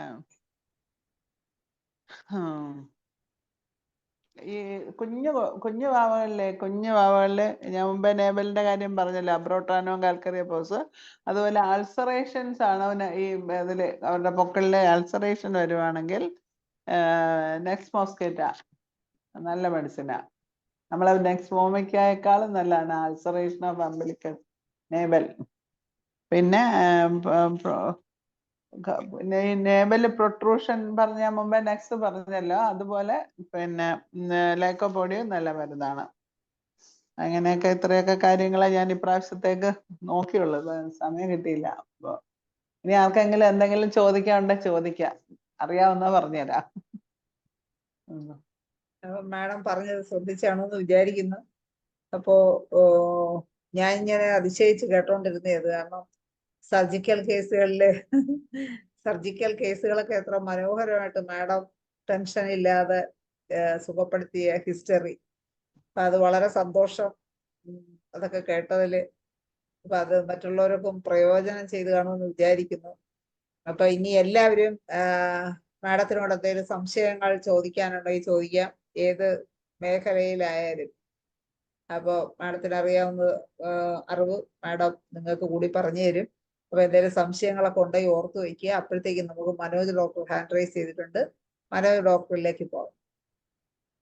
നന്ദി ശൈല ഡോക്ടറെ, വളരെ മികച്ച, പ്രത്യേകിച്ച് പറയേണ്ടതില്ല, ഭാഗ്യലക്ഷ്മി ഡോക്ടർ ഒരു നിലവാരം എന്ന് പറഞ്ഞത് നമ്മുടെ ഒരു ഭാഗ്യം തന്നെയാണ്. അപ്പൊ അതിനകത്ത് എനിക്ക് തോന്നുന്നു ഈ നമ്മുടെ ഈ ഓൾഡ് ഏജിൽ കോൺസ്റ്റിപ്പേഷൻ പലരും പറയാനുള്ള പ്രശ്നമാണ്. വയസ്സാവുന്ന ആൾക്കാർക്ക് ഹൈഡ്രാസിസോല മെഡിസിൻ ഒക്കെ ഉണ്ടെങ്കിൽ ഒരു അത്രത്തോളം എഫക്റ്റീവ് ആയിട്ട് തോന്നിയിട്ടില്ല. അപ്പൊ ഡോക്ടർക്ക് എന്തൊരു സജഷൻ ഉണ്ടായിരുന്നു? എന്താ ഓൾഡ് ഏജ് കേട്ടില്ല മനോജ, എന്താ കേട്ടില്ല? ഓൾഡ് ഏജിൽ ഈ കോൺസ്റ്റിപ്പേഷൻ ഒരുപാട് പേര് പറയാറുണ്ട്. കോൺസ്റ്റിപ്പേഷൻ ഉണ്ട് കോൺസ്റ്റിപ്പേഷൻ. അതിന് ഏറ്റവും പറ്റിയ മരുന്ന് അലുമിനയാ. അലുമിന, പിന്നെ ജയലളിത എഴുതിയേക്കുന്ന ലാക് ഡിഫ്ലോറേറ്റ് നല്ല മെഡിസിനാ. അതുപോലെ തന്നെ സിഫിലിന് 1 ഡോസ് കൊടുത്തിട്ട് ബാക്കി ഏത് മെഡിസിൻ കൊടുത്താലും ഏറ്റവും നല്ലതാ. ഓക്കെ. അലുമിന മേഡം ഉദ്ദേശിച്ചത് ഒരു ചെറിയ പരീസിസ് മറ്റേ ആ ഒരു ഇല്ലേ എന്തോ അല്ല ഈ ഒരു അവസാനം ഈ ടോണൊക്കെ നഷ്ടപ്പെടുമല്ലോ, മൂവ്മെന്റ് അതെ കുറവായിരിക്കും. അതെ മൂവ്മെന്റ് കുറവാണ് മിക്കവാറും ആളുകൾക്ക് ആ ഒരു ഇത്. എനിക്ക് ഒരുപാട് കേസസ് അലുമിനയില് നല്ല ആക്ഷൻ കിട്ടിയിട്ടുണ്ട്. അലുമിന കൊടുക്ക ഡോക്ടർ പറഞ്ഞ അമ്പലിക്കൽ ഹെർണി അൾസറേഷൻ പറഞ്ഞല്ലോ നെക്സ്റ്റ് മോസ്ക് ശരിക്കും ബെഡ് സോറിന് പറയുന്നത് നെക്സ്റ്റ് മോസ്ക് ഉണ്ടെന്നാണ്ട് കീനോട്ട് ഉണ്ടെന്നാണ്ട് ഓർമ്മ ഉണ്ട് ഉണ്ട് ഉണ്ട്. പിന്നെ ഇൻഡ്യൂസെപ്ഷനിൽ പറയുന്ന പ്രധാനമായിട്ട് ഫീക്കൽ മാറ്റർ വോമിറ്റിംഗ് ആണ് പ്രധാനമായിട്ട് പറയുന്നത്. അതെ പറയുന്നത്. എന്തായാലും വളരെ ശരിക്കും ഇത്തരം സംഭവങ്ങള് നമ്മൾ ശരിക്കും മാധ്യമങ്ങൾ വരണം എന്നുള്ളതാണ്. ഇപ്പൊ നമ്മുടെ തിരുവനന്തപുരത്ത് ഏറ്റവും വലിയ ആശുപത്രി കിംസ് ഹോസ്പിറ്റലില് ഒരു മൂക്കി മഞ്ചാടി കുരു കയറിപ്പോയ സംഭവമാണെങ്കിൽ പോയി അടുത്ത ദിവസം ഒരു പത്രസമ്മേളനം വിളിച്ചു വേണ്ടി പത്രത്തിൽ ഇടും. കിംസ് ഹോസ്പിറ്റൽ മൂക്കിയത് മഞ്ചാടി. ഇത് നമ്മൾ ആനയെ ചികിത്സിച്ചാൽ നമ്മളൊന്നും പറയില്ല. അപ്പം അത് ശരിയാ ആനയെ ചികിത്സിക്കുന്ന ബാലേന്ദ്ര ഡോക്ടർ റിസൾട്ടുകൾ പോലും ഒന്നും വെളിയിൽ വരുന്നില്ല. അപ്പൊ അതിന് എനിക്ക് സജസ്റ്റ് ചെയ്യാനുള്ള ഇതിനകത്ത് നമ്മളിൽ തന്നെ പലർക്കും നല്ല സ്വാധീനമുള്ള മാധ്യമങ്ങളും ഒക്കെ ഇട്ടേക്കാം. നമ്മൾ ഇടപെട്ട് അത് ചെയ്യിക്കണം എന്നുള്ളതാണ്. ഓക്കെ ഡോക്ടറെ, താങ്ക് യു. ഓക്കെ, നന്ദി ഡോക്ടറെ. അടുത്തത് ലതാ മനോഹരൻ ഡോക്ടർ ഹാൻഡ് റൈസ് ചെയ്തിട്ടുണ്ട്. അത് കഴിഞ്ഞിട്ട് രാജൻ സാറിലേക്ക് വരാം. നമസ്കാരം. നമസ്കാരം ഡോക്ടറെ. എനിക്ക് ചോദിക്കാനുള്ളത് പിന്നെ സ്റ്റൊമക്കിന്റെ എൻഡില് ഒരു ക്യാൻസർ പേഷ്യന്റ്. അപ്പൊ അവര് കീമോ ഇപ്പൊ എടുത്തോണ്ടിരിക്കുക. അപ്പൊ നമ്മളുടെ മെഡിസിൻ നമുക്ക് അത് കഴിഞ്ഞിട്ട് എന്തെങ്കിലും കൊടുക്കാൻ പറ്റുമോ എന്ന് ചോദിച്ചിട്ടുണ്ട്. അപ്പൊ അത് നമുക്ക് അത് കൊടുക്കാമല്ലോ. കീമോ കഴിയട്ടെ. കഴിഞ്ഞതിന് ശേഷം അവരുടെ കണ്ടീഷൻ എന്താണെന്ന് വെച്ചാൽ അതനുസരിച്ച് നമുക്ക് മരുന്ന് കൊടുക്കാം. കീമോയുടെ ആദ്യം അതിന്റെ ആ ഒരു ആഫ്റ്റർ ഇഫക്റ്റും കാര്യങ്ങളും എല്ലാം പോകാനായിട്ട് അശ്വഗന്ധ ടീച്ചർ നല്ലതാ. പിന്നെ ക്ഷീണം വരാതെ ജിൻസങ്, അശ്വഗന്ധ ഇങ്ങനെയൊക്കെ ഉള്ളവര്. റേഡിയേഷൻ കഴിഞ്ഞിട്ടാണെങ്കിൽ നമുക്ക് റേഡിയം ബ്രോമൈഡ് കൊടുക്കാം. കീമോയില് അത് കഴിഞ്ഞാൽ പിന്നെ നമ്മള് ഈ അശ്വഗന്ധയൊക്കെ കൊടുത്ത് അവരെ ഒന്ന് ശരിയാക്കി എടുത്തിട്ട് പിന്നെ അവരുടെ കോൺസ്റ്റിറ്റ്യൂഷണൽ റെമഡി കണ്ടുപിടിച്ചിട്ട് അത് കൊടുക്കണം. അങ്ങനെയാണ് ഞാൻ ചെയ്യുന്നത്. വോമിറ്റിംഗ് ഉണ്ട്, നല്ലതായിട്ട് വോമിറ്റിംഗ്. എന്ത് എന്നാലും അങ്ങ് വോമിറ്റ് ചെയ്യുകയാണ് പേഷ്യന്റ്. അത് പക്ഷെ കീമോയുടെ ആഫ്റ്റർ ഇഫക്റ്റ് അല്ലേ? അല്ല, അതിനു മുമ്പ് തന്നെ ഉണ്ട്. അതെ, അവരുടെ ഈ ക്യാൻസറിന്റെ ബാക്കിയായിട്ടുള്ള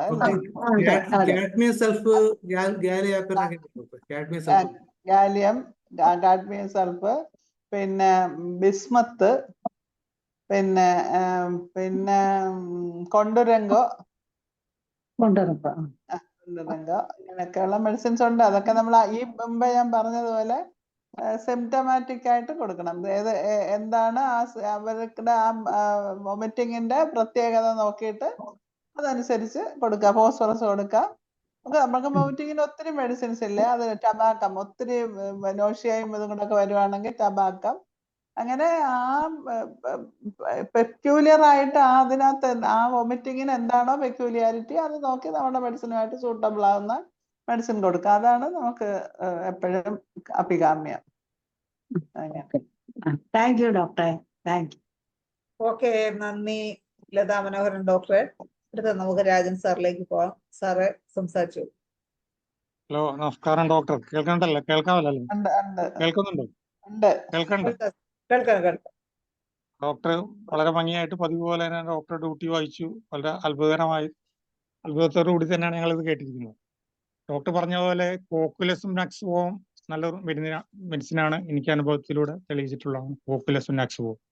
ഒരു പേഷ്യന്റ് 85 വയസ്സ്, ഒരു 24 years ആയിട്ട് ഹെർണിയുണ്ട്. ആ സ്വെല്ലിങ്ങും ഇത് കുറഞ്ഞ 25 വർഷമായിട്ട് അയാള് മരുന്ന് കണ്ടിന്യൂ ചെയ്യുന്നുണ്ട്. വീട്ടുകാർ സർജറി ചെയ്യാൻ നിർബന്ധിച്ചിട്ട് അവരും പുള്ളി കൂട്ടാക്കാതിരിക്കുകയാണ്. ഇതുവരെയും യാതൊരു പ്രശ്നം ഉണ്ടായില്ല. ഈ കോക്കുലസും നക്സുവും തന്നെയാണ് ഞാൻ കൊടുത്തിട്ടുണ്ടിരിക്കുന്നത്. പെയിന് പ്ലംബമെറ്റ് പോലെ തന്നെ എഫക്റ്റീവ് ആണ്. അത് ക്രാമ്പിംഗ് പെയിൻ, ക്രാംസ് കൂടുതൽ വരുവാണെങ്കിൽ അത് പ്ലംബോസെറ്റിക് നല്ല ആക്ഷനാണ്. എന്റെ ഓർമ്മയാണ്, എന്റെ കയ്യിൽ ഇപ്പം ഇവിടെ മെറ്റീരിയൽ മെഡിക്കില്ല. തീയാണ് എന്റെ മെഡിസിൻ തോന്നുന്നത്. മനോജ് ഡോക്ടർ ഉണ്ടെങ്കിൽ ഒന്ന് റെഫർ ചെയ്യാൻ നോക്കാം. തീയ ഒരു ടെൻഡൻസി ടു ഹെർണിയേഷൻ ഹെർണിയേഷൻ ഉണ്ടാകാനുള്ള ടെൻഡൻസി ടു മരുന്ന് പറയുന്നുണ്ട്. ഉണ്ട് ഉണ്ട്. മെറ്റിരിയബിലിറ്റി ഇല്ല.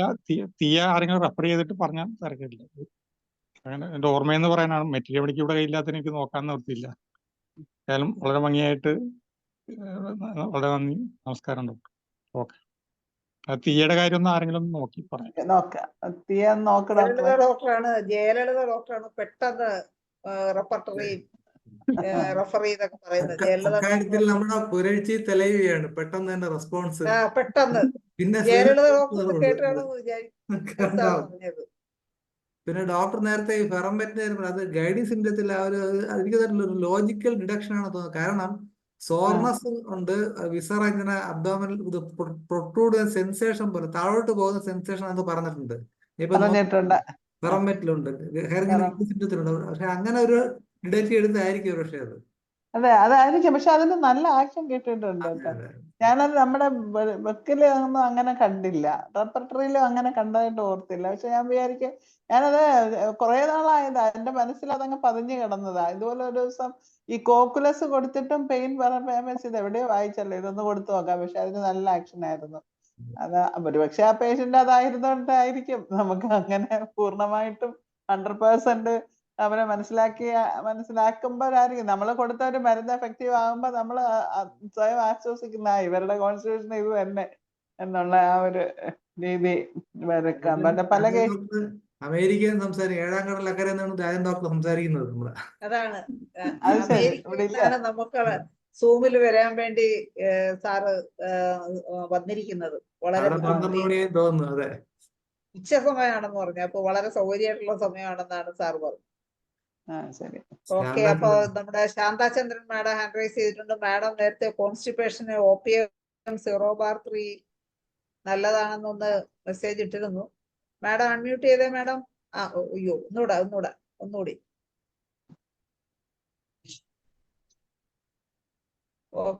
കേക്കാവോ? മാഡം സംസാരിച്ചു. കേക്കാവോ? ഹായ് ഭാഗ്യം. ഞാൻ ഭാഗ്യത്തിന്റെ ക്ലാസ് ആണെന്ന് അറിയാതെ ഞാൻ ഭാഗ്യത്തിന് വിളിച്ചോണ്ടിരിക്കുകയായിരുന്നു. രാജൻ ഡോക്ടറായിട്ട് സംസാരിച്ച് വച്ച് കഴിഞ്ഞപ്പോഴും രാജൻ ഡോക്ടർ ഇപ്പൊ ഹാൻഡ് റൈസ് ചെയ്ത് US-ല്. ഞാൻ പറഞ്ഞ ഓൾഡ് ഏജ് പിന്നെ കോൺസ്റ്റിപ്പേഷനെ എനിക്കൊരു അനുഭവം ഉണ്ടായിരുന്നു. ഞാൻ നേരത്തെ ഇത് പറഞ്ഞിട്ടുണ്ട്. ഗവൺമെന്റ് ഹോസ്പിറ്റലിൽ അഡ്മിറ്റ് ചെയ്തിരുന്ന ഒരു patient by manually motion remove ചെയ്തുകൊണ്ടിരുന്നതാ. ഫുഡ് കഴിക്കില്ല. ഒരു ഓൾഡ് ഏജ് കോൺസ്റ്റിപ്പേഷന് ഞാൻ ഓപ്പിയം 0/3 പ്ലംബമെറ്റ് 6 ആണ് കൊടുത്തത്. ഹോസ്പിറ്റലിൽ നിന്ന് ഡിസ്ചാർജ് ചെയ്ത് സുഖമായിട്ട് ഫുഡ് കഴിക്കാതെ കോൺസ്റ്റിപ്പേഷൻ കാരണം പിന്നെ 4 പേര് എടുത്തുകൊണ്ടാണ് എൻ്റെ അടുത്ത് വന്നത്. എൻ്റെ നെയ്ബർ തന്നെ ഒരു കുട്ടിയുടെ അച്ഛനായിരുന്നു. അത് ഓപ്പിയം 0/3 ഫ്രീക്വന്റ് ഡോസിൽ കൊടുത്ത് പ്ലംബമെറ്റ് 6 കൊണ്ട് ഇപ്പോഴും പുള്ളിക്ക് ഒരു കുഴപ്പമില്ല, ഓടി നടക്കുന്നുണ്ട്. കോൺസ്റ്റിപ്പേഷൻ ഇല്ല. അത് ആ പ്ലംബമെറ്റിന്റെ ടിപ്പിക്കൽ മോഷനായിരുന്നു. അത് കൈകൊണ്ട് അവര് മാനുവലി റിമൂവ് ചെയ്തുകൊണ്ടിരുന്നതാണ്. അങ്ങനത്തെ ഒരു കേസാണ് വന്നത്. ഹോസ്പിറ്റലിൽ അഡ്മിറ്റ് ചെയ്തുകൊണ്ട് തന്നെ അവിടെ വെച്ച് തന്നെ മെഡിസിൻ കൊടുത്തിട്ടാണ് ക്യൂർ ചെയ്തത്. മനോജ് ഡോക്ടർ ചോദിച്ചത് കാരണം ഞാൻ പറഞ്ഞു. ഓക്കെ. നമ്മുടെ അടുത്ത വരുന്ന പ്രോഗ്രാം ഇപ്പൊ 74 പേരുണ്ട്, റയറാണ്. അപ്പൊ നമ്മുടെ വരുന്ന പ്രോഗ്രാമിനെ കുറിച്ച് പറഞ്ഞേക്കാം. 27-ാം തീയതി വയലാർ രാമവർമ്മയുടെ അനുസ്മരണം, ചരമദിന അനുസ്മരണം ഉണ്ട്. അതിനകത്ത് ഉദ്ഘാടനം ചെയ്യാൻ നേരിടുന്ന നമ്മുടെ വയലാർ ശരചന്ദ്രവർമ്മയാണ്. ഡോക്ടർ ജോർജ് ഓണക്കൂർ സാറാണ് അതിന്റെ ഒരു ആശംസ പ്രസംഗം നടത്തുന്നത്. ഡോക്ടർ സുനിലയാണ് വയലാർ അനുസ്മരണ പ്രഭാഷണം. അതോടൊപ്പം തന്നെ നമ്മുടെ ഒരു വയലാർ ഗാനങ്ങൾ ചേർത്ത് ഗാനാഞ്ജലിയുണ്ട്. നമ്മുടെ ചന്ദ്രമോഹൻ ഡോക്ടർ റെഡി ആയിരിക്കുന്നു പ്രതീക്ഷിക്കുന്നു. അതുപോലെ നിത്യചൈതന്യതിയുടെ ഗുരു നിത്യചൈതന്യതിയുടെ ജന്മശതാബ്ദിയാണ് ഇപ്പം November 2. അപ്പൊ അന്ന് നല്ല പ്രോഗ്രാം നമ്മൾ അറേഞ്ച് ചെയ്തിട്ടുണ്ട്. Okay, thank you. ഓക്കെ, എന്തായാലും മനോജ് ഡോക്ടർ ഈ എടുക്കുന്ന എഫർട്ടിന് ഒരു നല്ല കയ്യടി, ഒരു വലിയ കയ്യടി. അതുപോലെ ഒരു കാര്യം കൂടെ പറയാം. നമ്മുടെ November 29, October 29 ദേശീയ ആയുർവേദ ദിനം പ്രമാണിച്ച് നമ്മുടെ ആയുർവേദ ഡോക്ടർ ടോക്ക് വെച്ചിട്ടുണ്ട്. എനിക്ക് തോന്നുന്നു ഈ ഗൈനക്കോളജിക്കൽ അല്ലെങ്കിൽ പ്രസവ സംബന്ധമായ കാര്യങ്ങൾ അതിന്റെ ആയുർവേദ മാനേജ്മെന്റ് എല്ലാവർക്കും അറിയാൻ താല്പര്യം ഉണ്ടാകും. അമ്മമാരും അമ്മൂമ്മമാരും ഒക്കെ ഉള്ള വേദി ആയതുകൊണ്ട് തീർച്ചയായിട്ടും ഇൻട്രസ്റ്റ് ഉണ്ടാവുമെന്ന് വിചാരിക്കുന്നു. ഇപ്പൊ 29 അത് അറേഞ്ച് ചെയ്തിട്ടുണ്ട്. പിന്നെ നമ്മൾ മുമ്പ് നടത്തിയ വൈദികീയ സുഭാഷിതങ്ങളുടെ 4ാം ഭാഗവും താമസിയാതെ 25-ാം തീയതി മുതൽ വീണ്ടും വരുന്നുണ്ട്. ശരി. ഓക്കെ ഓക്കെ, നല്ല കാര്യങ്ങൾ. കാര്യങ്ങളാണ്. അല്ലെ, ഇത് ഈ പറഞ്ഞത് ഈ മാസമാണോ അതെ അടുത്ത 29 പറഞ്ഞത്. ഒക്ടോബർ ഒക്ടോബർ 29 പറഞ്ഞത്. ആയുർവേദ. അതെ അതെ അതെ അതെ. ഓ ശരി. അപ്പൊ ശരി, എല്ലാം വളരെ സന്തോഷം. നമ്മളെ സൂം പ്ലാറ്റ്ഫോം വളരെ ഉയരങ്ങളിലേക്ക് പോട്ടെ. ഇങ്ങനെയുള്ള പ്രോഗ്രാമുകളൊക്കെ സംഘടിപ്പിച്ച് നമുക്ക് ആശിക്കാം. അപ്പൊ ഇനി ഡോക്ടേഴ്സിന് ആർക്കെങ്കിലും എന്തെങ്കിലും സംശയം ഭാഗ്യലക്ഷ്മി മാഡത്തിനോട് ചോദിക്കാനുണ്ടോ? അല്ലെങ്കിൽ എന്തെങ്കിലും അനുഭവങ്ങൾ പങ്കുവയ്ക്കാൻ, ഇപ്പൊ ഈ പറഞ്ഞ വിഷയത്തിൽ ഏതെങ്കിലും കേസുകൾ ഉണ്ടെങ്കിൽ, സർജിക്കൽ കേസുകൾ എന്തെങ്കിലും ചികിത്സിച്ച് ഭേദമാക്കിയ അനുഭവങ്ങൾ ലതാ മനോഹരൻ ഡോക്ടർ മറ്റുള്ളവരോട് ഒന്ന് ആർക്കെങ്കിലും എന്തെങ്കിലും ചോദിക്കാനുണ്ടെങ്കിൽ പറയണേ. ജയലളിത ഡോക്ടർ ഒന്നും ഇതുവരെ വന്നില്ലല്ലോ. ഇടയ്ക്ക് ഇറങ്ങിയെന്ന് തോന്നുന്നു. ഇല്ലെങ്കിൽ ആയിരിക്കും. ജയലളിത എന്താ ഒന്നും മിണ്ടാത്തെ? സംസാരിച്ചോളൂ. അല്ല, അപ്പോഴേക്കും ജയലളിത ഡോക്ടർ വന്ന്.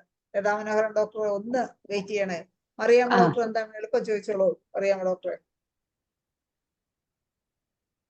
എനിക്ക് ആ കോക്കുലസിന്റെയും ഫെറമെറ്റിന്റെയും എയ്സ്കുലസിന്റെയും പൊട്ടൻസി ഒന്ന് അറിയാനായിരുന്നു.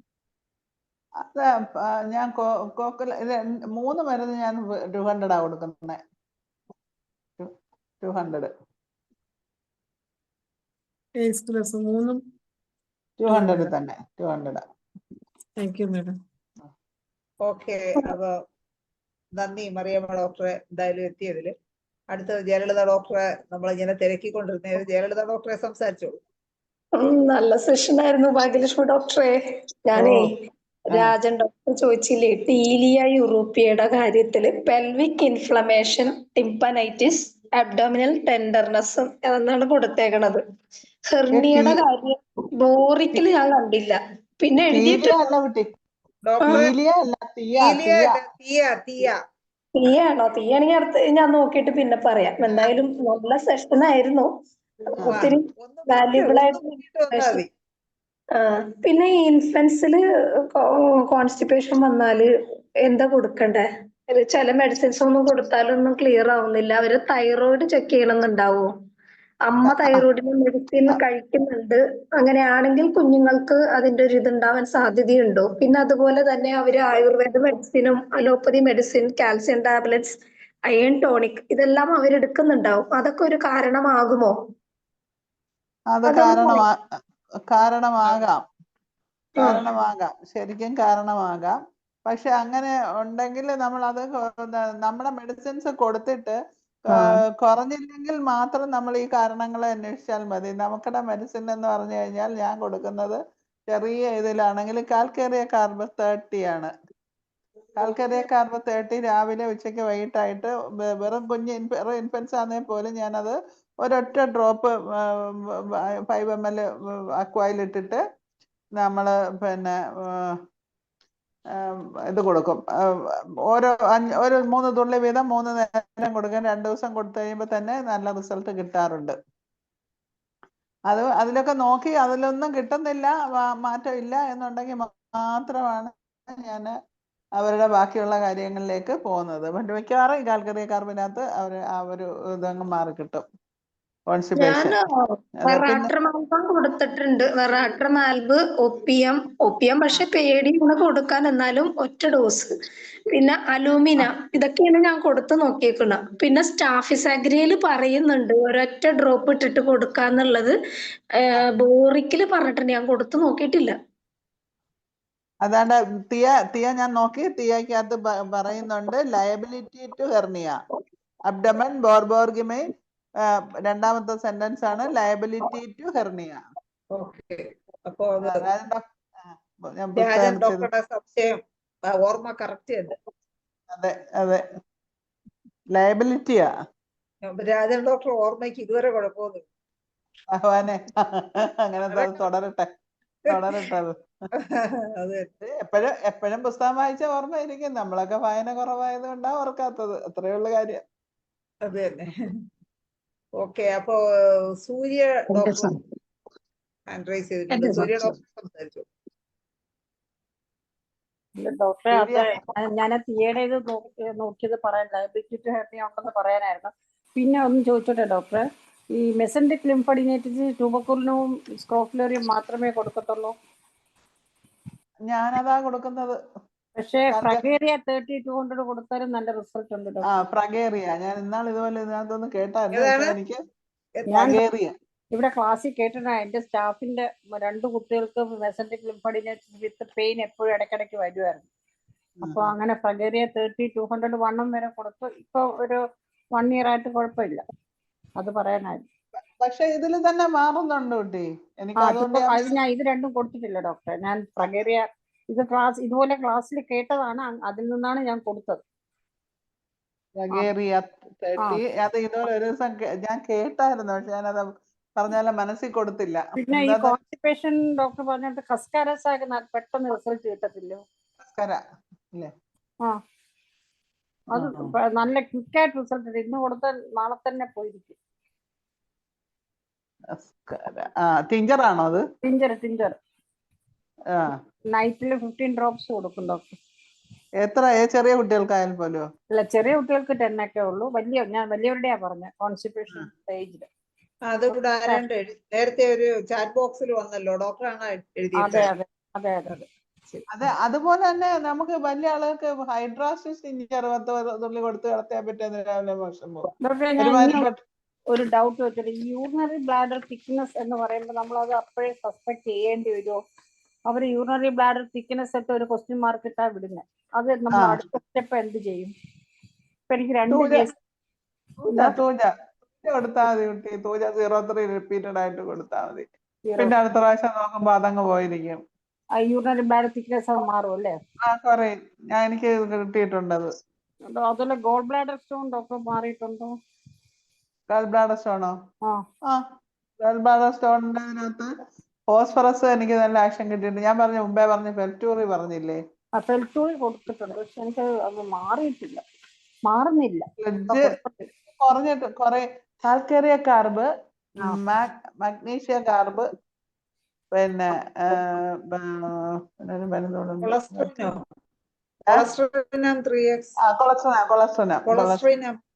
ഫെൽറ്റൂറി 3x ആണോ? 3x. ആ സ്ലഡ്ജ് സ്ലഡ്ജ് എന്ന് കണ്ടാ ഇത് കൊടുത്താൽ മതി. കൊളസ്ട്രോളിനം 3x പിന്നെ ഈ വെൽറ്റൂറി 3x നല്ലപോലെ മാറും. കാൽക്കേറിയ കാർബ്, ഹയർ പൊട്ടൻസി, ചൈന ഞാൻ പറഞ്ഞ ചൈന, പിന്നെ ഈ മാക്കാർബ്. ഓക്കെ ഡോക്ടർ, ഇപ്പൊ കീമോ കഴിഞ്ഞിട്ട് ഇങ്ങനെ കൊടുക്കാൻ പറഞ്ഞല്ലോ 1-2 മെഡിസിൻസ്. റെക്ടൽ CA ഒരു കേസ് എനിക്ക് വന്നു. അവരിപ്പോ കീമോ 15 എണ്ണം കഴിഞ്ഞിട്ട് അവിടുന്ന് വന്നതേ ഉള്ളൂ. പക്ഷെ അവർക്ക് ബ്ലീഡിങ് നിൽക്കുന്നേ ഇല്ല. പുള്ളിക്കാരന് എണീറ്റ് നിൽക്കാൻ വയ്യ. പീരീഡ്സ് പോലെ ബ്ലഡ് പൊക്കോണ്ടിരിക്കും. നൈട്രിക് ആസിഡ് ചെറിയ പൊട്ടൻസി, ലോ പൊട്ടൻസി മതിയോ? ലോ പൊട്ടൻസി 0.3 റിപ്പീറ്റഡ് ആയിട്ട് കൊടുക്കും. കീമോ കഴിഞ്ഞതാണ്. ആയിക്കോട്ടെ, അശ്വഗന്ധ ഒക്കെ കൊടുത്തിട്ട് വേണമെങ്കിലും പിന്നെ നൈട്രിക് ആസിഡ് കൊടുക്കണോ? നൈട്രിക് ആസിഡ് കൊടുക്കാം. നമ്മൾ അവിടെ ഹമാമിൽസ് ഒന്നും കൊടുത്താൽ കിട്ടത്തില്ല. ഒന്നും വെക്കൂല. പിന്നെ ഡോക്ടറെ okay doctor, thank you. Okay. അപ്പൊ ഇനി രാജൻ സാർ ഒന്നുകൂടെ ഹാൻഡ് റൈസ് ചെയ്തിട്ടുണ്ട്. സാറെ ഒന്ന് ഷോർട്ടാക്കി പറയണേ, നമ്മുടെ സമയം. രാജൻ സാർ കേൾക്കാമല്ലോ? നമ്മള് ഈ മെസൻട്രിക് ഗ്ലാൻഡ് അയഡോഫോം ഡോക്ടർ ഉപയോഗിക്കുന്നുണ്ട്. അയഡോഫോം ഞാൻ കൊടുത്തിട്ടില്ല. അയഡോഫോം കൊടുത്തിട്ടില്ല ഡോക്ടറെ. എനിക്ക് ഇത് രണ്ടിലും നല്ല ആക്ഷൻ കിട്ടുന്നുണ്ട്. പിന്നെ നമ്മള് വേറെ ഒന്നിനെ അന്വേഷിക്കാറില്ല. ഈ കുട്ടികൾക്ക് അടിക്കടി പനി വരുമോ ഡോക്ടറെ? മെസൻട്രിക് ലിംഫഡിനൈറ്റിസ് ഉള്ള കുട്ടികൾക്ക് എപ്പോഴും പനി വരുമോ? പനി വരും. പനി ഉണ്ടാവണം നിർബന്ധമില്ല. എപ്പോഴും വയറുവേദനയാണ് അവര് പറയുന്നത്. ടെമ്പറേച്ചർ അല്ല അല്ലേ? അല്ല, ഒരു ടെമ്പറേച്ചറും വരാം. പക്ഷെ എന്നാലും പിന്നെ വയറുവേദനയാണ് അല്ലേ? ഇപ്പൊ ഈ ഫ്രഗേറിയ കൊടുത്ത കുട്ടിക്ക് ഇപ്പൊ വയറുവേദനയില്ല, പക്ഷെ ആ കുട്ടിക്ക് അടിക്കടി പനി വരുന്നു. ട്യൂബർക്കുലിനം കൊടുത്തു നോക്കൂ കുട്ടി. അതിനകത്ത് അങ്ങ് മാറും. അതുകൊണ്ടാണ് ഞാൻ ട്യൂബർക്കുലിനം ചോദിച്ചത്. ട്യൂബർക്കുലിനം കൊടുത്തു. ഞാൻ 0/3 കൊടുക്കും. ചിലർക്ക് പിന്നെ 1 m കൊടുക്കും. 1 m. ചില കേസ് ഡോക്ടറെ ആസിഡൈറ്റിക് 0/3 ആണോ പറഞ്ഞത് 30 ആണോ? 0/3 30 അങ്ങനത്തെ പൊട്ടൻസിക്ക് പോകണ്ട, ഇത് മതി. ശരി ശരി. ഓക്കെ, ലതാ മനോഹരൻ ഡോക്ടർ ഒന്നുകൂടെ ഹാൻഡ് ചെയ്തിട്ടുണ്ട്. ലതാ മനോഹരൻ ഡോക്ടർ എന്താണ് ചോദിക്കാനുള്ളത് അത് ചോദിക്കുക. അത് ഒന്ന് ഷോർട്ടാക്കി ചോദിച്ചിട്ട് നമ്മുടെ ഭാഗ്യലക്ഷ്മി മാഡത്തിനുള്ള നന്ദിയും കൂടി രേഖപ്പെടുത്തും. ഓക്കെ. ചോദ്യം ഡോക്ടറെ പിന്നെ ഈ ഗ്ലാൻഡ് എൻലാർജ്മെന്റ് ഒരു 40 വയസ്സ് പ്രായമുള്ള ഒരു മെയിലാണ്. ഈ സർവിക്കൽ ഗ്ലാൻഡ് പിന്നെ ഈ ഇൻകുനൽ ഗ്ലാൻഡ് എല്ലാ ഗ്ലാൻഡുകളും എൻലാർജ് ചെയ്തിരിക്കുന്നു. പിന്നെ പരിശോധിച്ച് നോക്കിയപ്പോഴത്തേക്ക് അത് പിന്നെ ലീഷൻ ഉണ്ട്. ഒരു CA സസ്പെക്ട് ചെയ്യുകയാണ്. അപ്പൊ അവര് പിന്നെ ഫർദർ ചെക്കപ്പിനൊന്നും പോയില്ല. അവര് പറയുന്ന ഹോമിയോയിൽ എന്തെങ്കിലും ചെയ്യാൻ പറ്റുമൊക്കെ ചെയ്യുമെന്ന് പറയുന്നു. അതിന് എന്താണ് നമുക്ക് കൊടുക്കാൻ പറ്റുന്നത്? അത് നന്നായിട്ട് നോക്കി എന്തുവാ കാര്യം എല്ലാം എവിടെ അതിന്റെയൊക്കെ കാര്യങ്ങൾ എല്ലാം കണ്ടുപിടിച്ച് നമ്മള് വെറുതെ ഇങ്ങനെ പറഞ്ഞാൽ പറ്റുന്ന കേസ് അല്ലത്. അല്ലല്ലേ? അതെന്തുകൊണ്ടാണ്, അത് എവിടെയാണ് അതിന്റെ കാര്യങ്ങള്, അതൊക്കെ മനസ്സിലാക്കണ്ടേ. അവര് ട്രീറ്റ്മെന്റ് എടുത്തില്ലെങ്കിലും കംപ്ലീറ്റ് ടെസ്റ്റ് ചെയ്യണം. ചെസ്റ്റിന്റെ ആണോ, അവർക്ക് ഏതിന്റെയോ ലിംഫാറ്റിക് സ്പ്രെഡ് വല്ലതും ആയിരിക്കാം. ഏതെങ്കിലും ഗ്ലാൻഡിലൊക്കെ വരിക എന്ന് പറയുമ്പം അതിനകത്ത് ടെസ്റ്റ് ചെയ്തു. പക്ഷെ ഒരു സ്ഥലത്തും വേറെ ഒന്നും കാണുന്നില്ല. ലിംഫ് മാത്രം ഇങ്ങനെ എൻലാർജ്ഡ് ആയിട്ടുള്ളൂ. വേറെ ഒരു സ്ഥലത്തും ഒരുപാട് സംഭവങ്ങളുണ്ടല്ലോ അതിന്റെ വെച്ചിട്ട്. ലിംഫോമ പറഞ്ഞ പോലുള്ള കാര്യങ്ങളൊക്കെ ആയിരിക്കാം. എന്തായാലും അത് അങ്ങനെ നോക്കി അവരുടെ കോൺസ്റ്റിറ്റ്യൂഷണൽ മെഡിസിൻ കണ്ടുപിടിക്കും.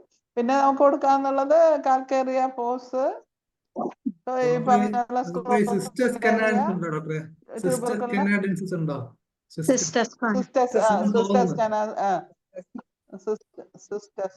സിസ്റ്റസിനുണ്ട്. പക്ഷെ അതൊക്കെ നോക്കാം. പിന്നെ ഈ പറഞ്ഞ പോലെ ട്യൂബർക്കുലിനം എല്ലാ ഗ്ലാൻഡിലും സ്വെല്ലിങ് വരുന്നുണ്ടല്ലേ, ആ ട്യൂബർക്കുലാർ ഇത് വെച്ചിട്ട് അങ്ങനെ നോക്കാം. വേറെ CA സസ്പെക്റ്റഡ് ആണെങ്കിൽ അത് നോക്കി തന്നെ കൊടുക്കണം. അതെന്താണ് എന്നുള്ളത് ഒന്നും പോകുന്നില്ല അവരെങ്കിലും ധൈര്യപൂർവ്വം എന്താന്ന് വെച്ചാൽ നോക്കുക. കംപ്ലീറ്റ് ആയിട്ട് കേസ് എടുക്കുക, റെപ്രൈസ് ചെയ്യുക, കിട്ടുന്ന മെഡിസിൻ അങ്ങനെ ചെറിയ പൊട്ടൻഷ്യൽ കൊടുത്തു തുടങ്ങാം. വലുതൊന്നും കയറി കൊടുക്കരുത്. അത് ചിലപ്പോ എല്ലാം കൂടെ കുളവാകും. അതൊക്കെ വളരെ നോക്കി വേണം നമ്മൾ മരുന്ന് ചികിത്സിക്കാൻ. ശരി ഡോക്ടർ. താങ്ക് യു ഡോക്ടറെ. അപ്പൊ ഇന്നത്തെ ക്ലാസ് എല്ലാവർക്കും ഗുണം കിട്ടിയല്ലേ? എനിക്കൊട്ടും സാറ്റിസ്ഫാക്ഷൻ ഇല്ല. ലതാ മനോഹരൻ ഡോക്ടർ പറയും. ഡോക്ടറെ നമ്മുടെ ഭാഗ്യലക്ഷ്മി മാഡത്തിനുള്ള നന്ദി കൂടി രേഖപ്പെടുത്താൻ വേണ്ടി ഞാൻ ലതാ മനോഹരൻ ഡോക്ടറെ ക്ഷണിക്കും. ഇന്നത്തെ ക്ലാസ്സിന്റെ പ്രത്യേകത എന്ന് വെച്ചാൽ പ്രാക്ടിക്കലായിട്ട് നമുക്ക് ഓരോ കുട്ടിയുടെ കാര്യം പറഞ്ഞു. പിന്നെ ഹെർണിയ, അപ്പൻഡിസൈറ്റിസ്, അങ്ങനെ ഇൻഡിസസെപ്ഷൻ, അത് നമുക്ക് ഭയങ്കര ക്രിട്ടിക്കലായിട്ട് വരുന്ന കേസുകളാണ്. അതുപോലും ഡോക്ടറുടെ എക്സ്പീരിയൻസ് ഇത്രയും നന്നായിട്ട് സർജറി ചെയ്യേണ്ട കേസ് ഡോക്ടർ അത് ട്രീറ്റ് ചെയ്തത് ഒരു വലിയ അഭിമാനം ഹോമിയോപ്പതിക്കും ഹോമിയോപ്പതി ഡോക്ടർമാർക്കും വലിയ ഒരു ആശ്വാസവും സന്തോഷവും കിട്ടുന്ന ഒരു കാര്യമാണ്. അപ്പം ഇങ്ങനെയുള്ള വളരെ നമുക്ക് പറഞ്ഞറിയിക്കാൻ മേലാത്ത റിസൾട്ടാണ് ഡോക്ടർ നമ്മളുടെ മുന്നിൽ അവതരിപ്പിച്ചത്. അപ്പം ഇവിടെ പങ്കെടുത്ത എല്ലാവരുടെയും പേരിലും എൻ്റെ സ്വന്തം പേഴ്സണലായിട്ടുള്ള പേരിലും നന്ദിയും നമസ്കാരവും അറിയിക്കുന്നു. ഇതുപോലുള്ള ഇനിയും വളരെ ക്രിട്ടിക്കലായിട്ടുള്ള സ്റ്റേജിലുള്ള പേഷ്യന്റിനെ ട്രീറ്റ് ചെയ്ത അനുഭവം ഇനിയും ഡോക്ടർ കൊണ്ടുവന്ന് നമ്മളെ കൂടുതൽ കഴിവുള്ളവരാക്കി മാറ്റണം. ഞങ്ങളുടെ എല്ലാവരുടെയും വിനീതമായ നന്ദി IFPHന്റെ പേരിലും എല്ലാവരുടെയും പേരിലും, പിന്നെ ഇവിടെ വന്നിരിക്കുന്ന എല്ലാവർക്കും നന്ദി, നമസ്കാരം. ഡോക്ടർക്ക് പ്രത്യേകിച്ച്, ശൈല ഡോക്ടർക്ക് നന്ദി. Thank you. എല്ലാവർക്കും ഗുണപ്രദമായെന്ന് കേട്ടപ്പോ എനിക്കും വളരെ സന്തോഷം. എനിക്കൊരു സാറ്റിസ്ഫാക്ഷൻ ഇല്ലായിരുന്നു, പറഞ്ഞത് പോരാ എന്നൊക്കെ ആയിരുന്നു. പക്ഷെ ഇപ്പൊ എനിക്ക് സന്തോഷമായി. ശരി, എനിക്ക് ഇതുപോലെ ഓർക്കുന്ന കേസുകൾ ഇനിയും വരാം. ഓക്കെ, തീർച്ചയായിട്ടും നന്ദി ലതാ മനോഹരൻ ഡോക്ടറെ. പിന്നെ അതുകൊണ്ടല്ലേ തിരുവനന്തപുരത്തിന്റെ ഭാഗ്യമായിട്ടും സൂമിന്റെ ഭാഗ്യമായിട്ടും ഒക്കെ ഭാഗ്യലക്ഷ്മി ഡോക്ടർ ഇങ്ങനെ വില എനിക്ക് തന്നെ ചിരി വരുന്നു. എന്തായാലും നമ്മള് എനിക്ക് കുറച്ചേ ഉള്ളെങ്കിലും ഉള്ളത് വാല്യൂബിൾ ആയിരുന്നു. അതെ ഉള്ളു കുറച്ച്. അത് എന്താ വെച്ചാലേ എനിക്ക് ഒരുപാട് ഇരിക്കാമേ, കാലിലൊരു ചെറിയൊരു പ്രശ്നം പറ്റി മരുന്നൊക്കെ കഴിച്ചോണ്ടിരിക്കുവാ ഞാൻ. അപ്പൊ അതുകൊണ്ട് ഒത്തിരി ബുദ്ധിമുട്ടിലാണ് ഞാൻ ഇങ്ങനെ ചരിഞ്ഞും വിരിഞ്ഞും ഇരിക്കുന്നിടത്തുനിന്ന് പല ബോസും ആയി പോകുന്നത്. അതുകൊണ്ടാ ഞാൻ ക്ലിനിക്കിൽ ഇന്ന് വൈകുന്നേരം കുറെ സമയം ഇരുന്നിട്ട് പിന്നെ ഇപ്പൊ ഇരിക്കാൻ വയ്യ. പിന്നെ കാല് നീട്ടിയൊക്കെയാണ് ഇരിക്കുന്നത്.